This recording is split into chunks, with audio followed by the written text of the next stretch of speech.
Salut Linda, Oui, salut Julien. comment vas-tu? Eh bien, je vais très bien. Très bien déjà de te voir. Ça fait un plaisir fou de se rencontrer.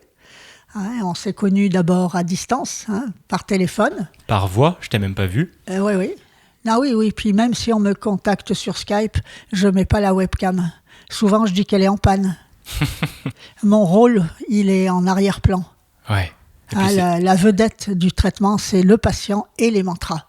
Ça y est, je rentre directement dans un truc que tu m'as même pas demandé d'ailleurs. le flow, t'as raison. Ah, oui. Et c'est exactement ce dont j'ai envie de oui. parler aujourd'hui. C'est dans ce cadre, à la base, moi je faisais les interviews qui s'appelaient Bienvenue dans le monde 2 et j'aimais bien aller interviewer les personnes comme toi que j'avais rencontrées, avec lesquelles j'avais fait des soins, des pratiques diverses et variées. J'avais trop envie d'en parler parce que par mon expérience, c'était incroyable. Ah ouais. Et l'expérience que j'ai vécue avec toi est incroyable. Les mantras qui m'ont apporté est incroyable, donc j'ai envie d'en parler. Aujourd'hui, c'est dans le cadre général de mon podcast qui est Et aller encore un coach, qui est un peu mon métier, mais ça reste une étiquette. Moi, je suis bien plus que ça. Bien sûr. Je fais plein de pratiques et je rencontre plein de gens hyper intéressants et j'ai envie de les mettre en avant et partager au monde ce que moi, j'en ai découvert. Après, chacun fait ce qu'il veut. C'est ça. Mais au moins, je passe des moments chouettes avec toi.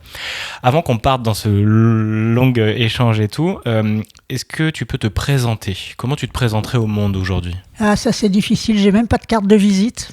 Ça reste toujours, toi, ça revient à la conversation qu'on avait avant. Bon, je m'appelle Linda, je suis astrologue depuis 46 ans, coach jungienne depuis 30 ans et thérapeute spirituel depuis 24 ans. Et c'est ça, ma vraie vie, c'est celle-là.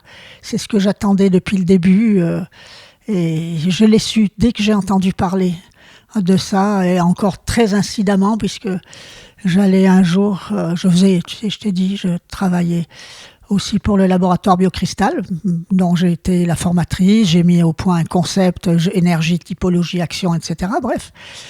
Et un jour, au cours d'une formation à un groupe de thérapeutes, il y en a un qui s'énervait, qui intervenait beaucoup, je comprends. Il avait besoin de parler aussi, etc. Bref. Et à la fin, quand tout le monde se retirait, etc., je lui ai demandé sa carte.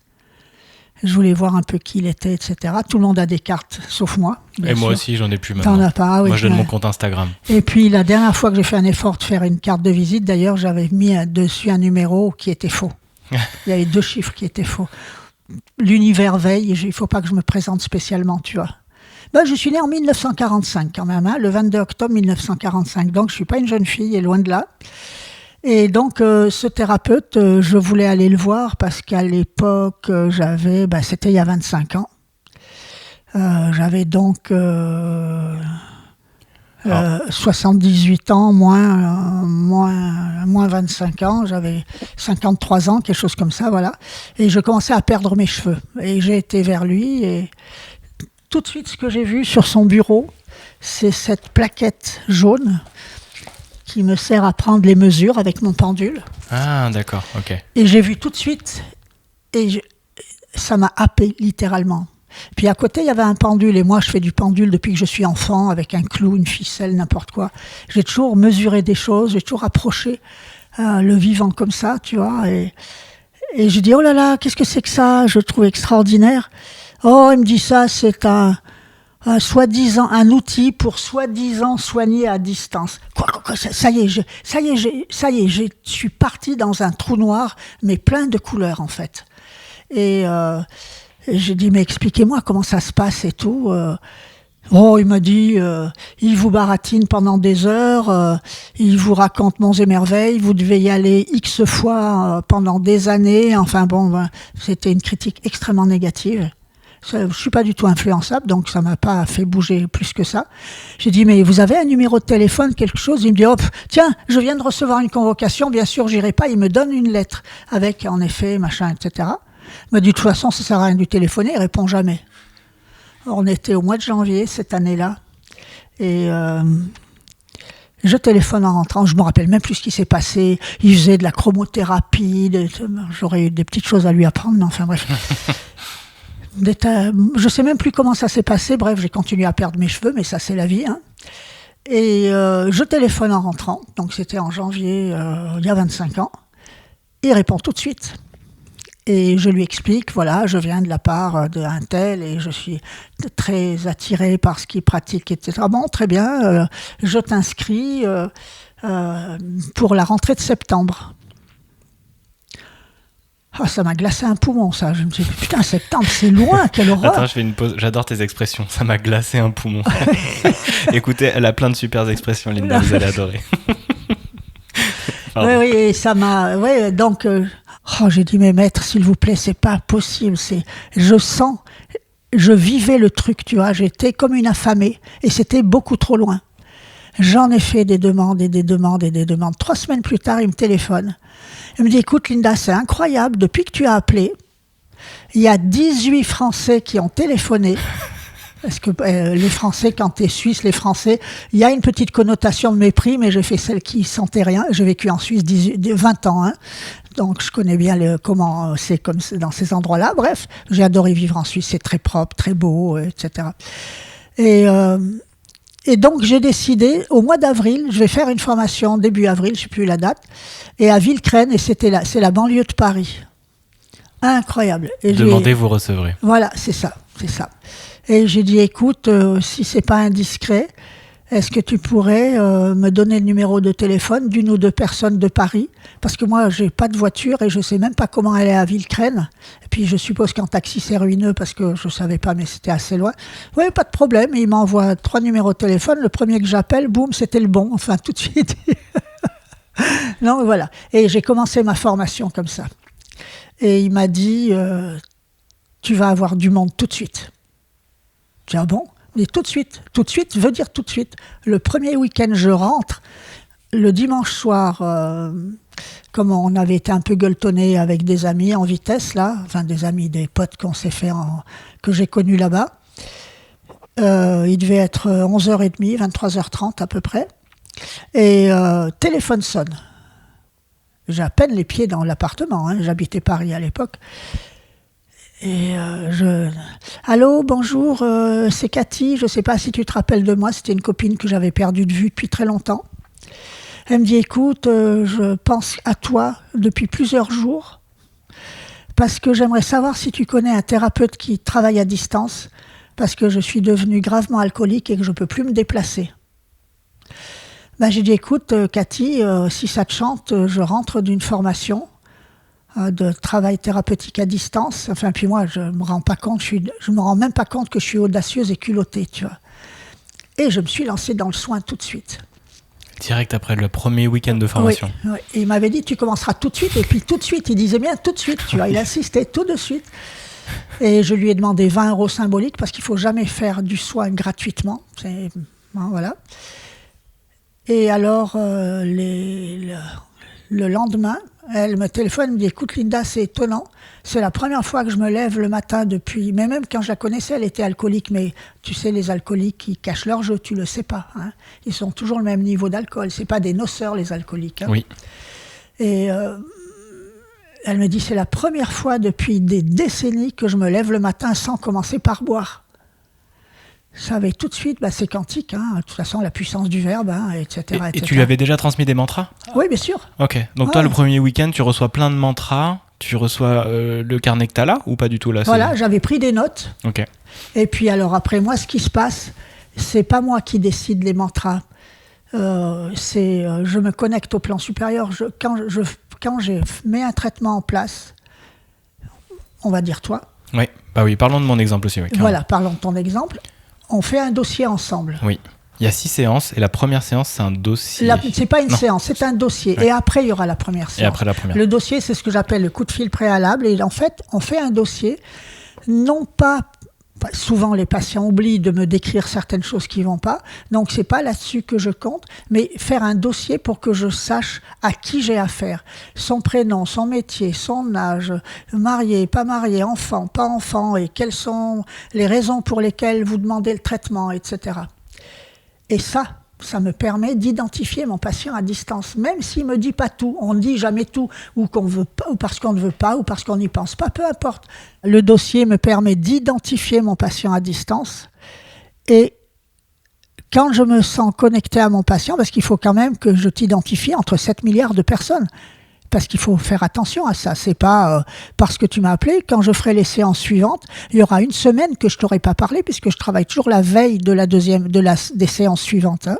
Enfin, je sais pas si je suis claire là. Si, c'est très clair. Donc, toi, on fait le dossier, et une fois que tu m'as identifié, avant d'avoir les séances, c'est la veille que tu te reconnectes. C'est voilà, ça que je me reconnecte en lisant, je me reconnecte à mon patient en lisant son dossier.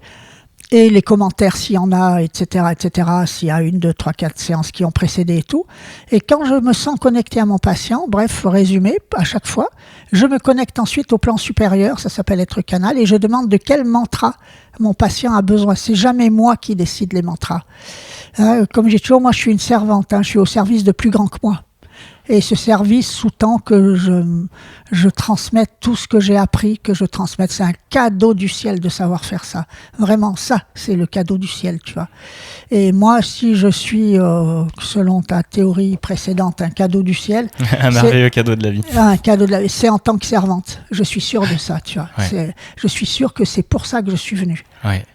Et ben, tu vois, ça me fait penser à ça aussi, c'est que ce truc-là, moi, ce côté canal où je te parlais de la retraite là que j'ai fait la semaine dernière, j'ai l'impression que j'étais vraiment au service, j'avais plus qu'à. Ouais, c'est mais ça, parce que j'ai été rebranché grâce au mantra. C'est ça. Parce que justement, moi, je suis arrivé en mode raplapla.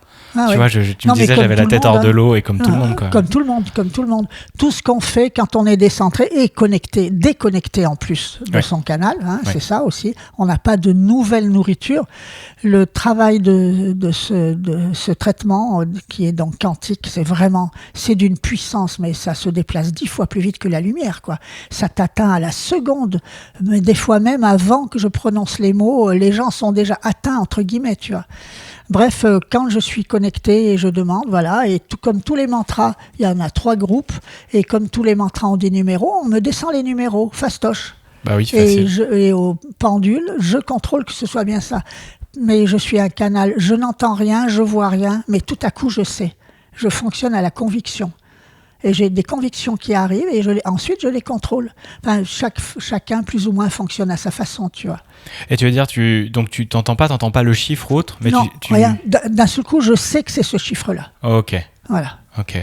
Et donc, je contrôle que je ne me suis pas trompé. Avec le pendule, quoi. Avec le pendule. Et donc, il y a 3 groupes de mantras. Donc, il y en a en tout, tu m'as dit 245, on a compté tout à l'heure. Oui, à peu près, oui. Mais il y en avait plus avant. Oh là là, il y en avait 700, 800. Je ne sais pas, Heinz Büchli qui m'a transmis, comme à des centaines d'autres personnes, qui m'a transmis cette thérapie. Oui, avec lui, ça pleuvait, tu vois. C'était... et puis j'étais devenue un peu la scribe du groupe parce que moi je suis astrologue et je suis donc balance ascendant vierge et en bonne vierge. Je devais tout retranscrire moi-même, tout mettre en liste claire, etc., etc. Et donc je transmettais tout ça à mes potes. Et on se marrait bien d'ailleurs. Je me rappelle même plus de leurs noms, je les ai tous perdus de vue. J'arrive même pas à me rappeler du prénom, je le vois encore physiquement, mais j'arrive même pas à me rappeler. Ah si, j'avais connu un Jean-Christophe, oui, Jean-Christophe, ça c'était un ami, on s'est perdu de vue aussi. Mais bon, bref, voilà, toujours est-il que ce traitement, il m'a tellement apporté tout de suite. Et j'ai dit non, mais là, il faut que je devienne thérapeute avec ça, quoi. C'est pas juste pour ma démarche perso, tu vois, il faut partager ça. C'est devenu ton outil principal. L'astro, tu l'utilises toujours aujourd'hui et l'autre, le coaching. Voilà, l'astro, je l'utilise plutôt comme outil de coaching parce que j'ai fait, après cette formation, donc il y a 30 ans, j'ai fait une formation de coach jungien. Tu sais, c'est l'inné, l'acquis, les 4 archétypes, etc. Passionnant. Moi, je suis faite pour tout ce qui est psy, je le reconnais, tu vois. L'être humain me passionne sous toutes les coutures. Et simplement, la chienlit... Mais c'est bien, dis-le.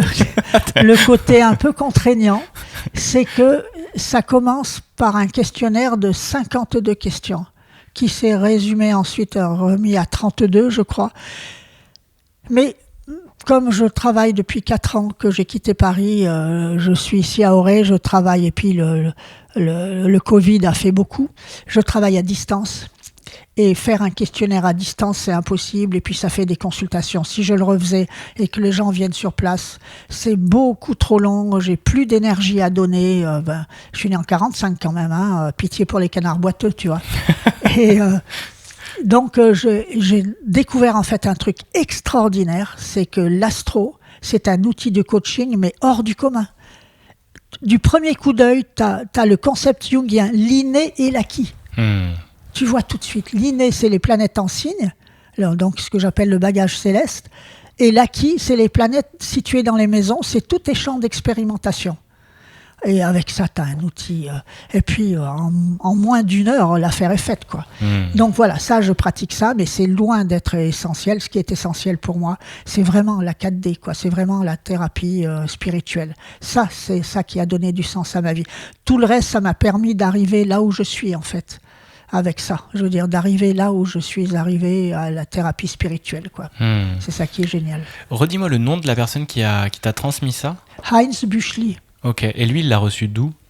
Il l'avait reçu d'une femme à l'époque, aux grandes dames de son épouse, ça devait être un peu sa maîtresse aussi, peu importe. Ben, c'est elle qui lui a révélé, en fait, et puis cette femme, jamais on a connu son nom, tu vois, on a juste su que c'était elle qui lui avait transmis.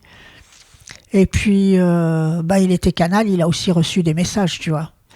Mais après, ça, pour moi, ça prenait des tournures avec des commentaires, et je suis quelqu'un de très... Comment est-ce que je vais dire ? Bien que je sois très bonne vivante, par ailleurs, intellectuellement, j'ai une nette tendance à l'ascèse. Et je ne suis pas du genre... Je ne dis pas que ça n'a pas de valeur, mais moi, je ne me sens pas concernée ni par l'arbre de vie, ni par les anges, les archanges, etc. Je ne fonctionne pas du tout sur ces bases-là.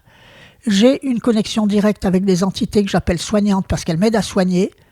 Et moi, elles sont anonymes pour moi comme je suis anonyme pour elles. Je suis une servante. Je suis là pour recevoir et transmettre. Voilà. Et je fonctionne vraiment sur cette base-là. Il n'y a pas pour moi, il n'y a pas place pour autre chose. Et c'est, pour moi, c'est juste. C'est juste comme ça. Parfois, il y en a qui me disent « Oh là là, je sens que votre protecteur, c'est l'archange ou Gabriel. » Je dis « Oui, je vous remercie, c'est possible, mais en même temps, ça ne me parle pas. Quoi. Tu vois, je ne suis pas du tout... Mais je ne dis pas que ce n'est pas vrai. Ouais. Mais ce n'est pas du tout... Puis même l'arbre de vie, je dis « Mais bon Dieu, mais je suis sûr qu'il n'y a pas de hiérarchie là-haut. » C'est quoi l'arbre de vie ? C'est l'arbre séphirotique, tu sais...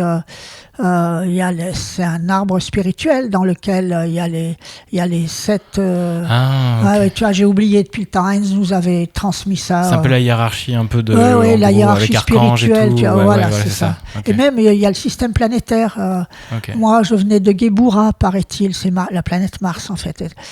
Ça ne me parle pas du tout. Ça ne me parle pas du tout. Et puis ça ne te parle pas, puis tu n'en as pas besoin, tu es au service, ça descend. Puis ça ne me parle pas, quoi. C'est très dépouillé. Voilà, c'est le terme que je cherchais. Plus que l'ascèse, c'est du dépouillement chez moi pour pratiquer ça, tu vois. Mais c'est pour ça que moi, ça me parle beaucoup aussi, la puissance des mantras et cette ascèse-là, c'est que j'ai pas besoin. On en parlait en off, et puis ma chérie est très connectée à l'astrologie, et moi, je n'y comprends jamais rien à l'astrologie. Et à ce truc-là, pour moi, j'ai les affirmations aujourd'hui qu'on m'a transmises avec le Peter KS, le Peter Cunning System, avec Christian Junot, c'est des affirmations simples, tu vois, où on vient accueillir toutes les parts de soi qu'on rejette, on les accueille et on vient formuler par la médecine du verbe. Et après, il y a plein de choses qu'on peut faire juste avec la médecine du verbe, ce que j'ai retrouvé avec la puissance des mantras. Voilà, j'ai pas besoin d'autre chose. Aujourd'hui, c'est tellement puissant et efficace que moi, ça me va bien comme outil. Mais on va vers des choses comme ça de plus en plus, de toute façon. J'ai l'impression qu'on va au plus simple, mais après, parce que moi, dans mon énergie, je vais beaucoup plus vite. Et ça me paraît simple. Ah ouais, tiens, tu vois, je me facilite la vie. Il y a une part de feignant aussi à l'intérieur de moi qui veut que ça soit simple, efficace. Non, mais c'est-à-dire, moi aussi, je pourrais me traiter de feignante, mais du moment qu'on est immédiatement impacté, que notre réaction est immédiate, voire des fois antécédente, pourquoi est-ce qu'on irait creuser ? Parce que moi, je dis toujours, je suis quelqu'un qui touche le fond directement. Ok. Voilà, c'est ça. Donc, par exemple... Je n'ai pas, tu m'expliques que tu as fait un merveilleux week-end de méditation, etc. Je reconnais que je n'ai jamais rien fait. En dehors de la thérapie spirituelle, je n'ai fait aucune formation, aucune démarche, jamais. J'ai jamais fait, tu vois. Pareil, l'astro, je l'ai appris seul. Ah ouais. Je me suis acheté 3 bouquins. Okay. Puis attends, à l'époque, c'était en 64, c'était en 78. C'était pas aussi accessible que maintenant, quoi. Et il n'y avait pas Internet, alors t'achetais les bouquins au hasard. J'étais fauchée comme les blés, petite ménagère dans son coin. Enfin bon, une vie pas possible. Là, chacun son passé. Et j'étais en Suisse, à la librairie Payot, à distance, à Lausanne. Je commandais 3 bouquins d'astro, en espérant qu'ils ne soient pas pourris, parce que c'était mon seul pognon que j'avais mis là-dedans, enfin, etc. Et je suis tombée sur un merveilleux auteur qui est André Barbeau, qui m'a montré tout de suite la profondeur de l'astrologie et sa dimension psychique. Parce que moi, il me faut ça, autrement. Voilà. C'est peut-être une porte d'entrée qui pourrait être pas mal pour moi, tu vois, parce que je me reconnais dans ton approche et tout, et peut-être que voilà, c'est cette porte d'entrée sur l'astro. Et lui, c'est un monarchiste parce qu'il n'a fait que dans son bouquin, il ne cite que les thèmes des rois de France. Et c'est chouette, quoi. Chacun son truc, tu vois. C'est intéressant. Mais il est passionnant. C'est quoi le titre du livre? André Barbeau, on va le regarder après. Okay. Je mettrai dans la description. Oui, André Barbeau, le manuel d'astrologie, quelque chose comme ça. Ok, on retrouvera, je vous le mettrai pour ceux qui nous écoutent là. Après, j'ai eu Hades, H-A-D-E-S, aussi son manuel. Bon, il est très très commercial, il en a écrit des dizaines, mais bon, c'était pas mal. Mais vraiment, mon initiateur à moi, perso, c'était André Barbeau, tu vois. Il a son frère aussi, je sais plus son prénom, qui a fait des bouquins d'astro, mais il fait petit à côté. C'est le frère qui a essayé de suivre le grand frère, quoi. C'était quand même le grand personnage d'astro à l'époque, André Barbeau. Donc j'ai eu beaucoup de chance de tomber là-dessus. Si ça se trouve, d'ailleurs, c'est au téléphone, on me l'a conseillé, parce que moi je savais aucun titre.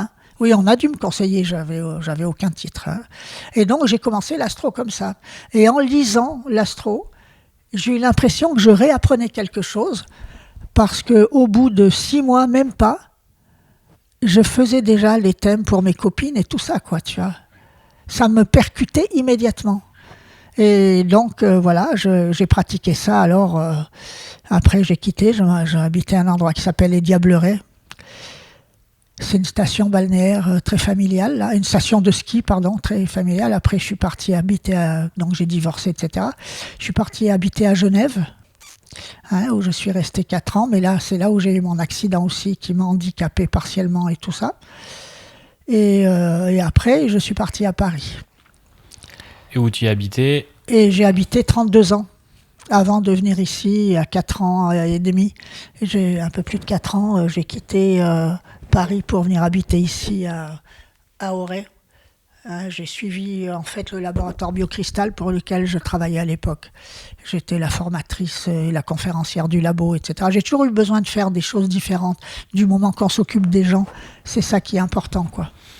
Et tu vois, tu parlais du fait de toucher le fond rapidement. Pour moi, il y a cette idée aussi de remonter rapidement. Oui. Tu vois. Non, mais toucher le fond, je veux dire toucher l'essentiel. Ok. J'aurais dû dire guillemets, tu vois. Oui, non, je ne touchais pas du tout. J'ai assez touché le fond quand j'étais ado, comme tous les ados, c'est bon. Non, je veux dire, directement, je vais au fond, tu vois. Et j'ai un instinct, de mon point de vue, très sûr, qui me fait dégager les fioritures immédiatement, tu vois. Il y a des mantras pour ça, d'ailleurs. Pardon ? Il y a des mantras pour ça, par rapport au fait d'aller à l'essentiel. Oui, puis c'est dans ma nature. Ouais. J'ai Mercure au Scorpion, schlac, tu vois. Ça, tout de suite, ça fonctionne à coup de serpe. Mais c'est ça que j'aime bien, il y a un côté tranchant chez toi, qui intransigeant, tu vois, qui ça. bam et qui va droit au but. Et moi, c'est ce que j'aime beaucoup aussi avoir. Et donc, du coup, quand on voit la puissance des mantras et on voit ce que ça apporte, efficace, puissant, ok, l'outil. Moi, je dis toujours, je vise l'excellence. Déjà pour moi, bien sûr, le mieux possible et pour mes patients aussi. Mais je dis, investissez-vous, c'est pas une thérapie où on s'investit pas, c'est pas une baguette magique. La relation avec le spirituel, ça n'est jamais complaisant. Il faut c'est limite drastique. Vous aurez un maximum si vous donnez un maximum. Et c'est là où je l'ai vu, effectivement, ce qu'on parle de la puissance des mantras et tout. Moi, je vous dis vraiment, ça m'a transformé. Et tu me l'avais dit en amont, tu vas voir tes coachings, tu vas voir tes séances, tu vas voir comment ça... Et dès le lendemain, en fait, dès la première séance, après le dossier et la première séance, en fait, dès le lendemain, ça a commencé à circuler. Tu m'as fait l'état des lieux. J'étais, tu vois, à 20% d'énergie, d'oxygénation et tout. J'étais vraiment tout bas. Et puis, c'est surtout parce que ça t'a reconnecté. La connexion spirituelle s'est remise en place. Tu as beaucoup de gens qui n'imaginent même pas. J'ai des gens qui travaillent avec la spiritualité. Ils savent même pas qu'ils sont déconnectés. Et ils courent sur leur air, comme on dit dans la marine. Ils fonctionnent sur leurs acquis. Mais comment on est déconnecté? Parce qu'on est des gestionnaires épouvantables. L'être humain, il est complètement merdique au niveau de l'autogestion. Dès qu'il y a un problème, on veut s'en occuper quand on est dans l'émotionnel. Mais on ne gère rien quand on est dans l'émotionnel. Il faut savoir la différence entre subjectif et objectif. Subjectif, c'est sujet, donc qui est subordonné à ce que tu es, à tes émotions. Objectif, c'est objet, ce qui est extérieur à toi, par exemple, dans l'univers, Je pense même que c'est le cas dans le système solaire, mais on va dire tout ce qui est hors du système solaire s'appelle objet. Tout ce qui est extérieur de toi, dès que tu as du recul, tu as une position où ton problème devient objet. Tant que le problème est sujet, tu ne peux pas le gérer. Et dès qu'un problème est objet, seulement dès qu'un problème devient objet, c'est-à-dire dès qu'on a du recul, ben on s'en occupe plus et boum, on l'enterre. D'où l'importance d'un mantra, là, l'isotope numéro 19, qui parle de colère, jalousie, aversion, etc. On enterre. Puis régulièrement, ça nous saute à la figure. C'est vraiment la braise ardente du souterrain, s'appelle ce mantra. Et ben, ça nous saute à la figure en nous agressant, et des fois en agressant les autres. C'est toujours les problèmes non réglés. Là, tout a dégagé, tu vois bien. T'as rien qui te dérange, mais il faut être vigilant. Parce que nos pires ennemis, c'est quand même les zones de confort. Oui. Ces Parle-moi de ça, secteurs justement. dans lesquels on est à l'aise, genre le schéma de victime est une zone de confort la plus couramment répandue. Le schéma de victime, il est toujours au bord de s'activer il est au bord du cerveau limbique, il est tout le temps là, il est bien au chaud là, et dès qu'on vit quelque chose, parce que bon, c'est pas de notre faute, le schéma de victime naît du verbe naître, il naît par rapport à un événement difficile d'un grand sentiment d'injustice. C'est pas juste. On oublie juste l'auto-responsabilisation. Comme on fait son lit, on se couche. Si on a tel problème, ok, de deux choses une, ou le problème est extérieur, et ça devrait faire appel à notre capacité d'adaptation, s'adapter au contexte extérieur, comme avec le Covid et compagnie, ou le problème est intérieur, et donc la solution, elle est également intérieure. Mais il ne faut pas se vautrer dans le problème. Parce qu'autrement, on n'en sort pas. Si on se vautre dans le problème, c'est qu'on est dans l'émotion. Oh, moi, j'ai pas de chance quand je pense, etc. J'ai une patiente qui dit, oh, je comprends pas pourquoi tout ça m'arrive, pourtant je prie tous les jours. Je suis navrée. Que puis-je expliquer à une personne comme ça? Il faut remonter tout un laïus d'éducation, de trucs, de genre, si tu pries, les miracles ont lieu, etc. Pas du tout. Je crois à la méritocratie. Et de ma propre expérience avec les entités soignantes aussi, puisque le patient doit s'impliquer le plus possible. Je dis toujours à mes patients, je te l'ai dit comme à tous les autres, les entités soignantes et moi, on fait tout, et vous ferez tout le reste. C'est-à-dire ce qu'on ne peut pas faire à votre place, retranscrire les mantras, les lire une fois par jour, tous les jours. C'est des outils qu'on vous rend, il faut vous imprégner de ça, parce que c'est le vrai vous qui va se remettre en place. C'est pas du tout, j'ai mal à la tête, je prends un cachet d'aspirine, ça n'a rien à voir. Ça n'a rien à voir. Et tu vois, donc justement dans le protocole, tu nous lis les mantras pendant la séance. Ça dure 45 minutes en gros. Oui. Il y a les principes cosmiques, les isotopes et... Il y a d'abord les lois universelles. Non, lois universelles, voilà. Ensuite les isotopes qui sont et les principes cosmiques, voilà. Où on se branche sur différents plans en fonction des différentes semaines. Voilà, où ça commence toujours par le plan de l'élimination d'ailleurs. On commence toujours par nettoyer. Oui. Le plan d'élimination et le verbe supprimer, tu vois. Et donc toi, tu les lis, mais tu te les appropries pas. Tu dis vous.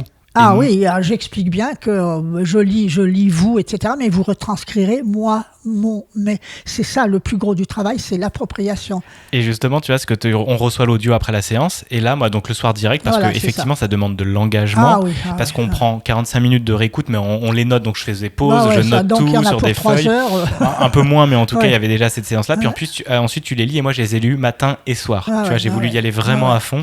C'était un engagement, parce qu'à la fin, on arrive à 60 mantras. Pour moi, en tout cas, tu vois, j'avais une soixantaine de mantras. C'est la moyenne, oui. C'est la moyenne, tu vois. Entre 55 et 65, 70. Oui. Et je vais vous en partager un tout à l'heure. C'est plus ou moins long, mais il y a de quoi formuler. Mais en fait, c'est là où on se dit, bah oui, ça va se chercher ce truc-là. C'est de l'engagement, c'est le fait de vouloir s'apporter ce bien-là. Et je dirais, ça se mérite. Ça se mérite. Ça se mérite d'aller bien, ça se mérite. Bah oui. Et si je m'aime assez, je suis mon meilleur ami. Oui, c'est ça. Je vais passer ce temps avec moi et je vais honorer ça. Et vu la puissance D'ailleurs, tu fais bien de parler de ça parce que meilleur ami, c'est un des grands buts de ce traitement, c'est que la personne devienne son ou sa meilleure amie. Sa meilleure amie, la personne. C'est très, très, très important parce que je dis toujours aux gens, si vous vous aimiez autant que vos enfants, vous n'auriez jamais de problème. Vous seriez votre propre parent. Imaginez dans n'importe quelle situation que votre meilleur ami ait les mêmes problèmes, qu'est-ce que vous lui conseilleriez? Parce que l'être humain est un conseiller extraordinaire. Ça, j'ai remarqué. Tout le monde donne d'excellents conseils, mais personne ne va les suivre.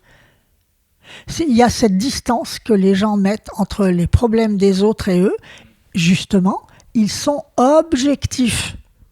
Voilà, et ça, c'est le meilleur. Et je dis, faites ça pour vous. Alors, des fois, il faut... j'en ai que je soigne depuis le début. Hein. J'ai une patientèle aussi régulière, tu vois. Ok.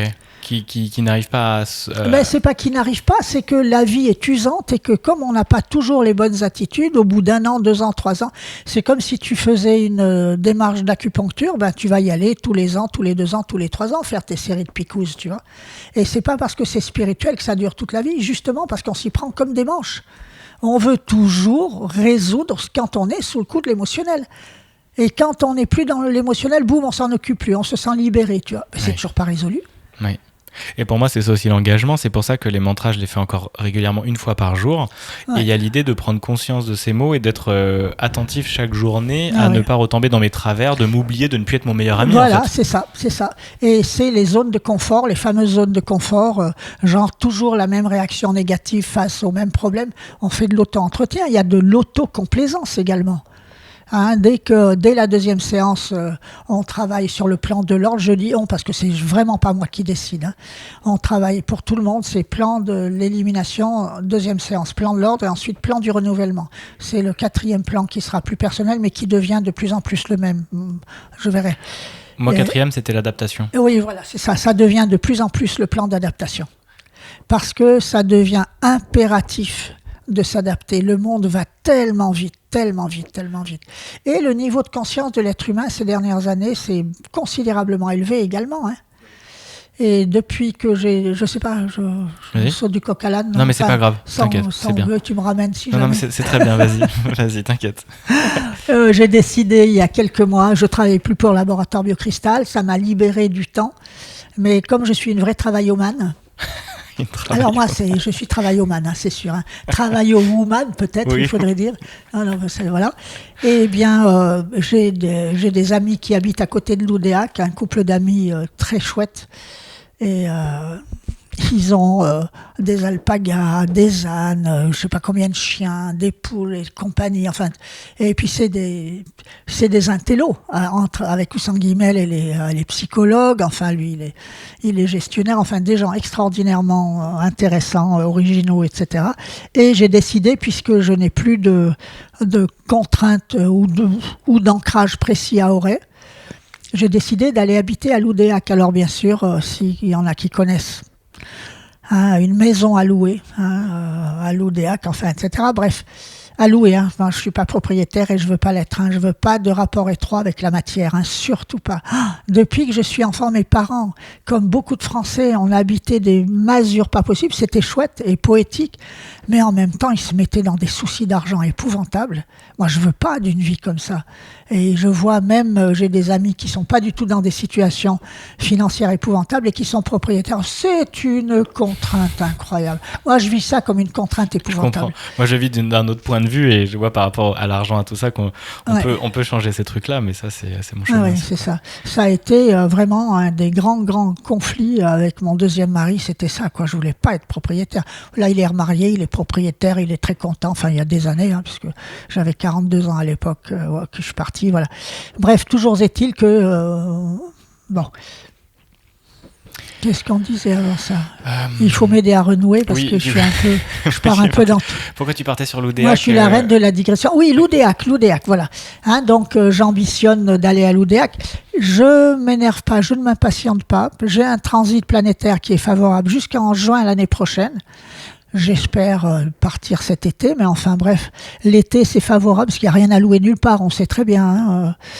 Ici, c'est une zone où tu donnes que 1 mois de congé, tellement il y a de demandes, tu vois. Donc à l'Oudéac, alors là-haut, on m'a donné le signe quand même que partir à l'Oudéac, c'est bien. C'est le nombril de la Bretagne, mais on est loin de tout, mais c'est chouette. Parce que le signe, c'est un chose, et ça m'apprendra à dire, ouais, ça c'est pas bien, ça c'est pas bien. On me dit de travailler en ligne pour du tout public. Oui. Bah, c'est aussi ce qu'on fait là aujourd'hui, parce que là, tu vas être entendu à beaucoup plus grande audience. D'accord. Parce que, et pour moi aussi, ça peut être vraiment relié aussi à une abondance, parce que tout ce que tu transmets, il y a une puissance et on voit l'effet. Et moi, j'ai envie de partager ça, et que dès qu'on parle de toi ou que j'en parle, bah, les gens ont envie de prendre rendez-vous avec toi. De toute façon, on voit l'intérêt pour cet outil magique que tu utilises depuis 25 ans. Quoi. Voilà, c'est ça. À 24. Je viens d'entrer dans ma 25e année. Bon. Voilà. Et cet outil qui permet justement de nous reconnecter à un plan spirituel, parce que voilà, on s'en déconnecte et on repart dans nos travers. Mais également, moi, je le vois ça me permet d'être encore plus au service, de me donner plus d'énergie, d'être connecté à cet enfant intérieur. Parce que c'est le vrai toi qui se met en place. C'est ce que je dis toujours. Avant, on fonctionne à l'urgence, à l'état d'urgence. On passe son temps à essayer de garder la tête hors de l'eau, etc. De toute façon, on ne fera jamais plus que ça. Et même des personnes très évoluées, etc., elles me disent, dans ma vie, il y a eu l'avant et l'après-traitement. Et moi, je peux le dire aussi pour moi. Et moi clairement aussi pour moi, et les personnes aussi qui sont passées par toi, que j'ai en commun, que je connais, et il y a vraiment ce truc, tu me l'as annoncé au départ et tout, tu me vas voir et tout, t'insistais et tout, il a dit, moi je te crois, mais quand même. Ouais, c'est ça. Il y a toujours ce truc, mais on va voir. Je suis une extravertie, il faut toujours que je vante un peu ma soupe, tu vois. Moi je suis pareil. Mais voilà, c'est pour ça que je savais que tu me comprendrais finalement, tu vois. Mais parce que c'est entre guillemets plus fort que moi, c'est tellement extraordinaire que j'ai un tel enthousiasme. Je lis, entre guillemets, les mêmes mantras depuis 24 ans. J'ai toujours le même enthousiasme, tu vois. C'est ça qui est magique. C'est toujours une découverte à chaque fois. Et on le sent, ton enthousiasme. Et moi, je dis aussi, c'est votre énergie qui vend. C'est-à-dire que moi, l'enthousiasme de Julien qui, on va faire une retraite, il y aura ci, il y a ça. En fait, ça, c'est tellement communicatif qu'on a envie de plonger dans l'expérience. Et qu'on se donne. Et en même temps, tu as bien fait de me motiver parce qu'il faut y aller, de retranscrire, d'y aller. Moi, je suis engagé, discipliné. Mais... Tu sais, comme je suis canal, plus la personne elle va être un peu dure à faire bouger ou plus elle est intello, etc., plus je vais entre guillemets baratiner. Je sais très bien. Tu m'avais dit justement, toi je sens que ça résiste à besoin. Voilà, c'est ça. Et donc je me comporte beaucoup en fonction de mon interlocuteur. Et le directeur du laboratoire Biocristal me disait, j'ai travaillé pour les deux directeurs du laboratoire Biocristal, me disait quand je faisais des formations, des formations à des groupes de thérapeutes, etc., tu ne fais pas les mêmes formations, tu travailles en fonction des gens qui sont là. Et en fait, il y a des moments où je ne fais que du coaching, parce que c'est dans ma nature. Déjà à l'école, à 8 ans, on venait me chercher à la récré pour aider deux copains à se rabibocher ou pour aller dire un truc à la maîtresse, etc. J'ai toujours été intermédiaire, j'ai toujours été faite pour la communication entre les gens, etc. C'est mon truc, c'est naturel chez moi. Je m'y reconnais pas mal aussi. Il y a l'idée du lien, tu vois, dans Julien aussi. Il y a vraiment cette idée j'aime bien mettre les gens en relation, comme ça s'est passé pour la retraite ou tout ce que je crée. J'aime bien. Ça, j'arrive à avoir tous ces ingrédients, les faire danser ensemble. C'est ça m'étonne pas. T'inquiète, pas ton temps. Pardon, je viens de boire une gorgée de café vert. Il faut que je vous parle du café vert. Ouais, parle-nous-en, parce que franchement, moi, ça m'a aussi beaucoup fait du bien. C'est exceptionnel. C'est du café non torréfié. Je vous conseille de l'acheter en poudre parce qu'en grain c'est Cayenne, il faut y penser le soir, tremper, etc. Oui, c'est Cayenne, j'ai pas encore capté. Pour moi, ou c'est Cayenne ou c'est Byzance. Ok, voilà. Cayenne ou Byzance, choisissez. Voilà, c'est ça. Alors je trouve Cayenne, de penser tous les soirs à tremper les grains de café. Oui, quand je fais des formations chez moi, parce que je fais des formations de tarot, de pendule avec échelle de Bovis, etc. J'ai un groupe auquel j'enseigne l'astro, mais comme ça étire sur 3 ans, vu mon âge, quand j'aurai fini, j'aurai 82 ans, ça va quoi. Je ne pense pas que j'en referai un autre. Et donc je fais pour les groupes, alors automatiquement, mais une grande cruche avec machin, etc. Mais pour moi, je fais en poudre. Ça ne se dilue pas. C'est comme du café noir, mais donc le café noir, il est torréfié. Alors, ça n'est pas un excitant comme le café noir, c'est un dynamisant. En plus, les antioxydants sont intacts. Le café vert, il est vraiment au service de vos neurones. Il dynamise les neurones. Et moi qui ai des problèmes, passé 78 balais, depuis l'année dernière, j'ai commencé à avoir, il y a 2 ans, j'ai commencé à avoir des problèmes de mémoire immédiate. Eh bien, je trouve que depuis 1 mois ou 2, je suis en progrès, mais j'en bois tous les jours, tous les matins. Mais puis quand je m'engage, moi, je suis une fidèle, j'y vais, vraiment. Et je travaille chez moi aussi. C'est la moindre des choses d'être fidèle à ses engagements, parce que travailler chez soi et faire des choses comme ça, c'est plus facile. Ceci dit, quand on ne travaille pas chez soi, on amène son petit thermos, on a mis ses trucs dedans, etc., etc. Tout est faisable. L'essentiel est d'être motivé. Bientôt sera ouvert, parce qu'il est temps de m'y mettre à moi, je ne fais pas les choses précocement. Et bientôt sera ouvert un Facebook, enfin il est déjà ouvert, Il s'appelle Linda et ses univers et il y aura notamment dessus la recette du tibikos, etc. Je verrai si on a le temps d'expliquer ça. Je prends tous les jours aussi. C'est quoi? Vas-y, parle-en maintenant, c'est intéressant. Le tibikos, c'est des grains de kéfir, comme pour faire le kéfir. Mais moi, je fais pas de kéfir et autres parce que du moment que ça marine plusieurs jours, ça commence à s'alcooliser. Et il y a Mère Teresa qui avait remarqué un truc. C'est que le tibikos, c'est l'autre nom du kéfir. Alors que j'appelle tibikos pour faire différence avec kéfir. Et ça, en fait, on met valeur d'1 ou 2 cuillères à soupe dans un bocal. On met dessus un peu de rapadura, un peu de sucre pour les nourrir quand même. Et on met de la flotte. De l'eau. T'inquiète. Et le lendemain matin, donc on fait ça le matin, et le lendemain matin, on filtre, on boit, on resucre, on remet de l'eau. C'est d'une simplicité, mais biblique. Il n'y a rien de plus simple que ça. Je prends ça depuis des années.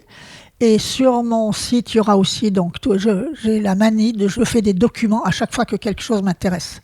Donc, il y aura tous ces documents qui viendront petit à petit, etc. C'est super. Je mettrai les liens de façon dans la description aussi de l'épisode. Et puis, tu vois, faire des documents, pour moi, c'est aussi faire du contenu. Et ben, moi, c'est pareil. Je fais un épisode dès que j'ai quelqu'un de super chouette que j'ai rencontré. J'ai envie d'en parler soit en solo, soit en l'interviewant. J'ai envie d'en parler en ligne, faire un contenu. Mais t'es comme moi, t'es un transmetteur. On est là pour transmettre. Moi, j'adore la transmission et j'adore la pédagogie. C'est trouver comment je peux simplifier au max, tu vois. C'est ça. Aller à l'essentiel, comme tu disais, toucher l'essentiel direct. Ah oui. Et ça fait clic parce que justement, t'amènes les choses d'une manière simple, efficace, ou avec un bon mot, c'est Cayenne, c'est Byzance. Voilà, c'est génial. Ça porte une énergie très claire de compréhension et ça reste. Moi, j'ai toujours adoré les raccourcis verbaux, les formulations qui sont imagées, etc. Pour ceux qui connaissent la typologie jungienne, je suis je suis pas une dionysienne, non. Je suis une apollinienne et je suis EFTJ, donc je suis une extravertie. Ma fonction première, c'est l'intuition, etc. Et j'ai la langue bien pendue, comme tous les extravertis. C'est pour ça qu'on se reconnaît bien. C'est pour ça qu'on s'entend bien. Oui, on a plein de points en commun, de toute façon, c'est clair. Et il y a eu ce truc-là très naturel, très fluide. Et j'aime bien dans cette manière aussi d'aimer le verbe. On aime l'énergie du mot, du verbe, d'où le fait de les utiliser dans nos accompagnements. Voilà, c'est ça. C'est une médecine incroyable pour moi. C'est ça. Et simple. Elle est accessible, quoi. Et là, je vois au fil des années, la rédaction des mantras a beaucoup évolué parce que je reconnais avoir une tendance un peu littéraire. Et j'ai dû demander, parce que je réécrivais comment expliquer ? Petit à petit, la racine, la première partie de chaque mantra, avant les 2 points, là, entre le numéro et les 2 points, ça n'a pas bougé. Ce qui a bougé, par contre, au fur et à mesure des décennies, il y en a 2,5, je peux dire comme ça, c'est le sens, c'est les mots utilisés. Et j'ai petit à petit amélioré, de mon point de vue, puis d'ailleurs, Heinz ne donnait pas beaucoup d'explications sur les mantras, mais moi je les ai eu petit à petit, les explications, et au fil des années, tout ça a évolué et à chaque fois j'ai beaucoup soigné. Il me semblait qu'il y avait des répétitions, etc. Et des fois on me disait non, il faut laisser le mot, etc. Mais petit à petit ça a évolué, et parce que tu vois maintenant les phrases, en fait c'est très fluide. Ça coule la comme de l'eau. Est belle. Voilà, c'est ça. On l'entend, les prononçants à voix haute. J'ai beaucoup travaillé à ça, et c'est là où il faut être une servante. Il faut vraiment. Moi, je fais tout comme ils disent. Je prends aucune initiative. Si, je prends des fois l'initiative de discuter tel mot ou telle formulation, et c'est pas que j'arrive à mes fins à chaque fois, mais je suis amoureuse d'une seule chose dans mon passé, c'est l'étymologie. J'adore l'étymologie, j'adore l'origine des mots, et je leur expliquais l'origine des mots des fois, tu vois. Et ça passait. J'ai envie de vous en lire justement, un qui me parle beaucoup, et comme ça vous allez voir à quoi ça ressemble un petit peu. C'est le numéro 29, il fait partie des isotopes, je l'ai eu dans ma semaine numéro 2, donc de 3e. Ah oui, sur le plan de l'ordre, c'est le plan de l'ordre. Sur le plan de l'ordre, d'ailleurs on reparlera de l'adaptation parce que je suis vraiment un fan d'adaptation. Oui, mais ça c'est à la fin, ça c'est à la 4e. Ça c'est à la fin, et ça m'a vraiment parlé, je le vois à quel point... Toujours pareil, les plans, ils sont là, dans élimination, ordre et renouvellement, c'est vraiment la démarche thérapeutique.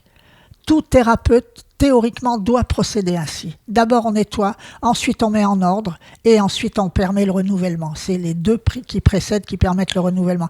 Et ensuite, évidemment, l'adaptation, on est capable. Parce qu'avant d'entrer, on ne peut pas avoir le plan d'adaptation. Exactement. Voilà. Et je l'ai vu dernièrement, justement, une fois que c'était nettoyé, que j'ai repris mon énergie. J'ai beaucoup pleuré, libéré, tu vois, que je ressentais connecté à la musique, c'est des élans de joie qui revenaient. Et puis je voyais que j'avais juste à parler, dire des trucs, et bam, ça cliquait en face, il y avait des changements incroyables. Et ben là, du coup, j'ai pu avoir l'énergie et la joie de danser, de m'adapter à ce qui se proposait. Voilà, d'être vraiment agile et souple, tu vois, et beaucoup plus réactif. Tu vois. Parce que j'ai souvent, pardon, on va y retourner, mais je vais le dire pendant que j'y pense, c'est de plus en plus souvent le plan de l'adaptation, alors qu'autrement ça aurait pu être le plan du rayonnement. Non, de plus en plus, c'est le plan d'adaptation qui sort en 4e séance. On a intérêt à s'adapter tellement le monde va vite, mais il faut d'abord s'adapter intérieurement. C'est notre monde intérieur qui fait la différence entre être bien dans le monde extérieur ou ne pas être bien dans le monde extérieur. Vous pouvez avoir la plus merveilleuse des familles, le plus formidable des boulots. Si vous êtes mal intérieurement, ça ne tournera pas. Il n'y a rien à faire. Il faut être bien. Tout commence, surtout si vous êtes une vieille âme, tout commence par votre vie intérieure. C'est capital de s'en rendre compte. C'est capital, vraiment. On parlera des vieilles âmes parce qu'effectivement, il y a un moment où tu nous donnes des descriptifs et tu nous donnes tout de suite le numéro d'âme, d'ailleurs, de niveau d'incarnation. Oui. Et donc, parce que tu vas lire celui-là, je voulais dire, je ne sais plus ce qu'on disait. Bon, vas-y, je te laisse lire, bien sûr. Vas-y, ça va revenir. Je lis donc le numéro 29 et c'est le cœur en tant que générateur de sensations et d'impulsions, pour retrouver mon élan, ma fougue, ma spontanéité et me jeter à nouveau au cou de la vie, ce mantra me permet de retrouver l'enfant en moi. Voilà, c'est ça. Alors déjà, c'est à peu près comme ça que tu me les lisais, sauf que tu mettais le vous, et moi la réappropriation, c'est mettre le je au lieu du vous. Je, moi, mon, mais, etc. Il faut absolument. Il y a les deux points, il y a le point virgule, il y a virgule, mais il n'y a pas de point final. Il n'y a pas de, ça m'a frappé dès le départ. Il n'y a pas de point final. Et je trouve que sur le plan spirituel, c'est d'une philosophie, c'est hors du commun, ça, le fait qu'il n'y ait pas de point final. Parce que c'est jamais fini. C'est jamais fini. Tu sais que maintenant, je vois dans mes échanges sur Insta ou autre en privé, je mets pas de point souvent. Tu sais, il y a un côté genre comme si j'ai pas envie que ça s'arrête. Maintenant, il m'embête ce point qui coupe. Tu sais. Et moi, ça a été pour moi une discipline quand j'écris d'autres textes. J'ai écrit tous mes cours d'astro, tous mes cours de tarot, etc. C'est une discipline pour moi de mettre un point à la fin des phrases quand c'est la dernière phrase d'un groupe de phrases. J'ai tendance à pas mettre. J'adore le point de suspension. Oui. On laisse venir, tu vois. Ah non, et ça m'avait marqué aussi. Je suis de la génération qui a bien appris aussi les ponctuations. C'était très important. C'est le point-virgule, c'est ce qui vient derrière un point-virgule, c'est presque toujours extraordinaire. Que ça vienne après ce point-virgule, on s'y attend pas souvent, ce qu'il y a derrière un point-virgule. Je l'utilisais très peu, le point-virgule. Tu m'as reconnecté à lui avec les mantras parce que je l'utilise peu. Ou les 3 petits points. Souvent, moi, il y a une espèce de... on met souvent une personne qui t'envoie 3 petits points, mais ça veut dire quoi, ces 3 petits points? Qu'est-ce que tu suggères? Ça suggère, c'est ça. Voilà, il y a un inconfort non, t'as pas terminé, tu mets les 3 petits points. C'est marrant, quoi. Je sais pas, il faudrait pas que ce soit un inconfort, c'est en tout cas une interrogation. Oui, mais moi ça dit de moi, en fait. Ça dit de moi. J'ai dit, c'est pour ça qu'il faudrait pas qu'il y ait un inconfort, il faudrait dire, attends, je vais demander des explications. Ou alors, c'est ça. Tu veux me dire quoi dans tes 3 petits points? C'est ça. Qu'est-ce que tu sous-entends? Je suis pas assez bien pour toi, c'est ça? Ça, c'est une lettre de fille, ça. Voilà. Et là, tu vois tout de suite qu'est-ce qui se joue derrière, évidemment, parce que c'est moi qui réagis par rapport à ce que la vie me propose. Mais donc tous ces mantras que je répète tous les jours, qui me reconnectent à mes plans et qui au fur et à mesure me donnent une puissance incroyable. Toi, tu les répètes, les mantras? Tu les fais encore aujourd'hui pour toi? Non, jamais. Ok. Pardon. Vas-y. Pardon, je fais du bruit. Je bois mon café vert. Profite. Alors oui, je les lis tous les jours pour mes patients. Pour moi, je les lis jamais. Il y a des années que j'en ai plus besoin parce que j'ai épousé la philosophie des mantras. J'ai épousé la philosophie des mantras. Je suis ma meilleure amie, je suis attentive. J'explique toujours que si vous êtes dans des situations, et tout être humain l'est d'ailleurs de toute façon, si on veut donner beaucoup, il faut d'abord s'accorder beaucoup. Vous ne pouvez pas donner ce que vous ne vous êtes pas accordé d'abord. Comment pensez-vous aimer vraiment quelqu'un si vous ne vous aimez pas? Vous ne pouvez pas, vous ne savez pas ce que c'est. Et puis, je ne parle pas d'égocentrisme ou de nombrilisme, c'est l'amour universel. C'est aimer le vivant que vous êtes. Et je dis toujours, faire honneur à son créateur, c'est d'abord aimer la créature que vous êtes. Là, vous êtes à la hauteur. Là, vous êtes à la hauteur. D'ailleurs, il y a 2 mantras qui ont traversé les siècles, que tout le monde connaît, et personne ne se pose la question de ce qu'ils veulent dire réellement. C'est « Tu aimeras ton prochain comme toi-même » et « Charité bien ordonnée commence par soi-même ». Tout le monde les connaît, il n'y a pas d'exception à cette règle-là. Des fois, on va dire « Charité bien ordonnée commence par soi-même » parce qu'on s'est fait un cadeau et qu'on a besoin de le justifier. Exactement. Voilà. Mais autrement, jamais tu aimeras ton prochain comme toi-même. Personne n'a réfléchi à ce que ça veut dire. Eh bien, tous les mots, c'est un mantra en réalité. Tous les mots sont là pour dire ce que ça veut dire. Tous les mots. Tu aimeras ton prochain comme toi-même. On parle tous le français, on sait tous ce que ça veut dire. Et on ne l'applique pas. Et ce traitement, si vous le voulez, vous aide à appliquer ça. Et du moment que vous êtes votre meilleur ami, vous vous autogérez, je vous l'assure. C'est pas, il y a par exemple un principe cosmique qui s'appelle Samarium, je crois que c'est le numéro 62, qui parle de la puissance de l'aisance. Et il y a une puissance dans le fait d'être à l'aise avec quelque chose, mais l'aisance ne veut pas dire la facilité. Même moi, j'ai une très grande puissance avec cette thérapie, je l'exerce depuis longtemps. Même si c'est difficile, je détiens la puissance de cette aisance. Ça ne veut pas dire que c'est facile, ça veut dire que je connais ce sujet à fond, que je l'ai épousé, que je vis avec. Je vis avec les entités, moi, littéralement. C'est vraiment... tout naturellement, je dirais comme je respire. Et voilà, et j'ai pas besoin de lire les mantras parce qu'ils m'habitent tous, en fait. C'est des entités qui m'habitent tous. À force d'être en contact avec eux. À force d'être en contact avec eux. De les transmettre, et voilà. Cellulairement, ils sont dans chacune de tes cellules. C'est ça, cellulairement, c'est le bon terme parce qu'en plus, c'est quantique. Alors, oui. Au cœur des cellules, il y a tout ça, quoi. C'est ça, là. C'est fou. Tout est là. Et parle-moi des principes cosmiques parce que justement, c'est les tableaux de Mendeleïev. Ça, c'était hyper intéressant. Alors oui, les principes cosmiques, tableau de Mendeleïev, je crois qu'il y a 132 éléments. Oui, il y en a 132. Alors, nous, on utilise donc beryllium, bore, carbone, azote et compagnie. Voilà, pardon. Julien est adorable parce qu'il est très patient avec moi. Je bouge trop mon micro. Et voilà, donc le son se barre des fois. Oui, il y en a 132. Et ces principes cosmiques, en fait, on les appelle, Heinz Büchli les a appelés principes cosmiques, mais on ne s'intéresse pas du tout aux analyses de Mendeleïev, chimiques, etc. Mais beryllium, bore, carbone, azote, oxygène et compagnie, je dis toujours, c'est des entités extraordinaires. Ces principes cosmiques, donc, ce sont des énergies... c'est des énergies spirituelles d'une puissance mais incroyable. C'est mes préférés de loin, c'est des vrais compagnons de route. Et en fait, on les utilise depuis très longtemps, le bronze, l'or, etc. Tout ça, ça fait partie. Et ils sont arrivés sur Terre entre 6 et 7 milliards d'années. Enfin, ils ont l'âge de la Terre. C'est eux qui ont participé à la construction de la Terre, à l'évolution de la Terre, etc. Donc, ils sont très, très proches de nous. Et c'est une vraie découverte que de voir à quel point ils sont littéralement à notre service. Je soigne un physicien quantique depuis des années, depuis 12 ans. Et il a été stupéfait, justement, de voir la signification des principes cosmiques. Il m'a dit, mais c'est d'un quantique, ça, c'est incroyable, incroyable. C'est vraiment, c'est hors du commun. Il n'y a pas de mots pour qualifier ce traitement, à mon avis. Ouais. C'est hors du commun, lui, il va comme un gant, en fait. Oui, et c'est pour ça qu'il faut le vivre, parce que là, on peut vous en parler avec tout l'enthousiasme du monde. Il y a la porte d'entrée et l'engagement pour le découvrir dans votre corps. D'ailleurs, voilà, il n'y a pas de preuve, mais il y a des résultats. C'est ça. Et c'est pour ça qu'une fois qu'on l'a goûté dans son corps, on pourrait dire non mais machin, oui, c'est des belles paroles. Goûtez-le, moi c'est pour ça que j'ai toujours cette énergie, je vais goûter par moi-même. Ah oui. Oui, c'est ça. Et je ne vais pas écouter mon mental autre, on m'a dit, là c'était Aurore.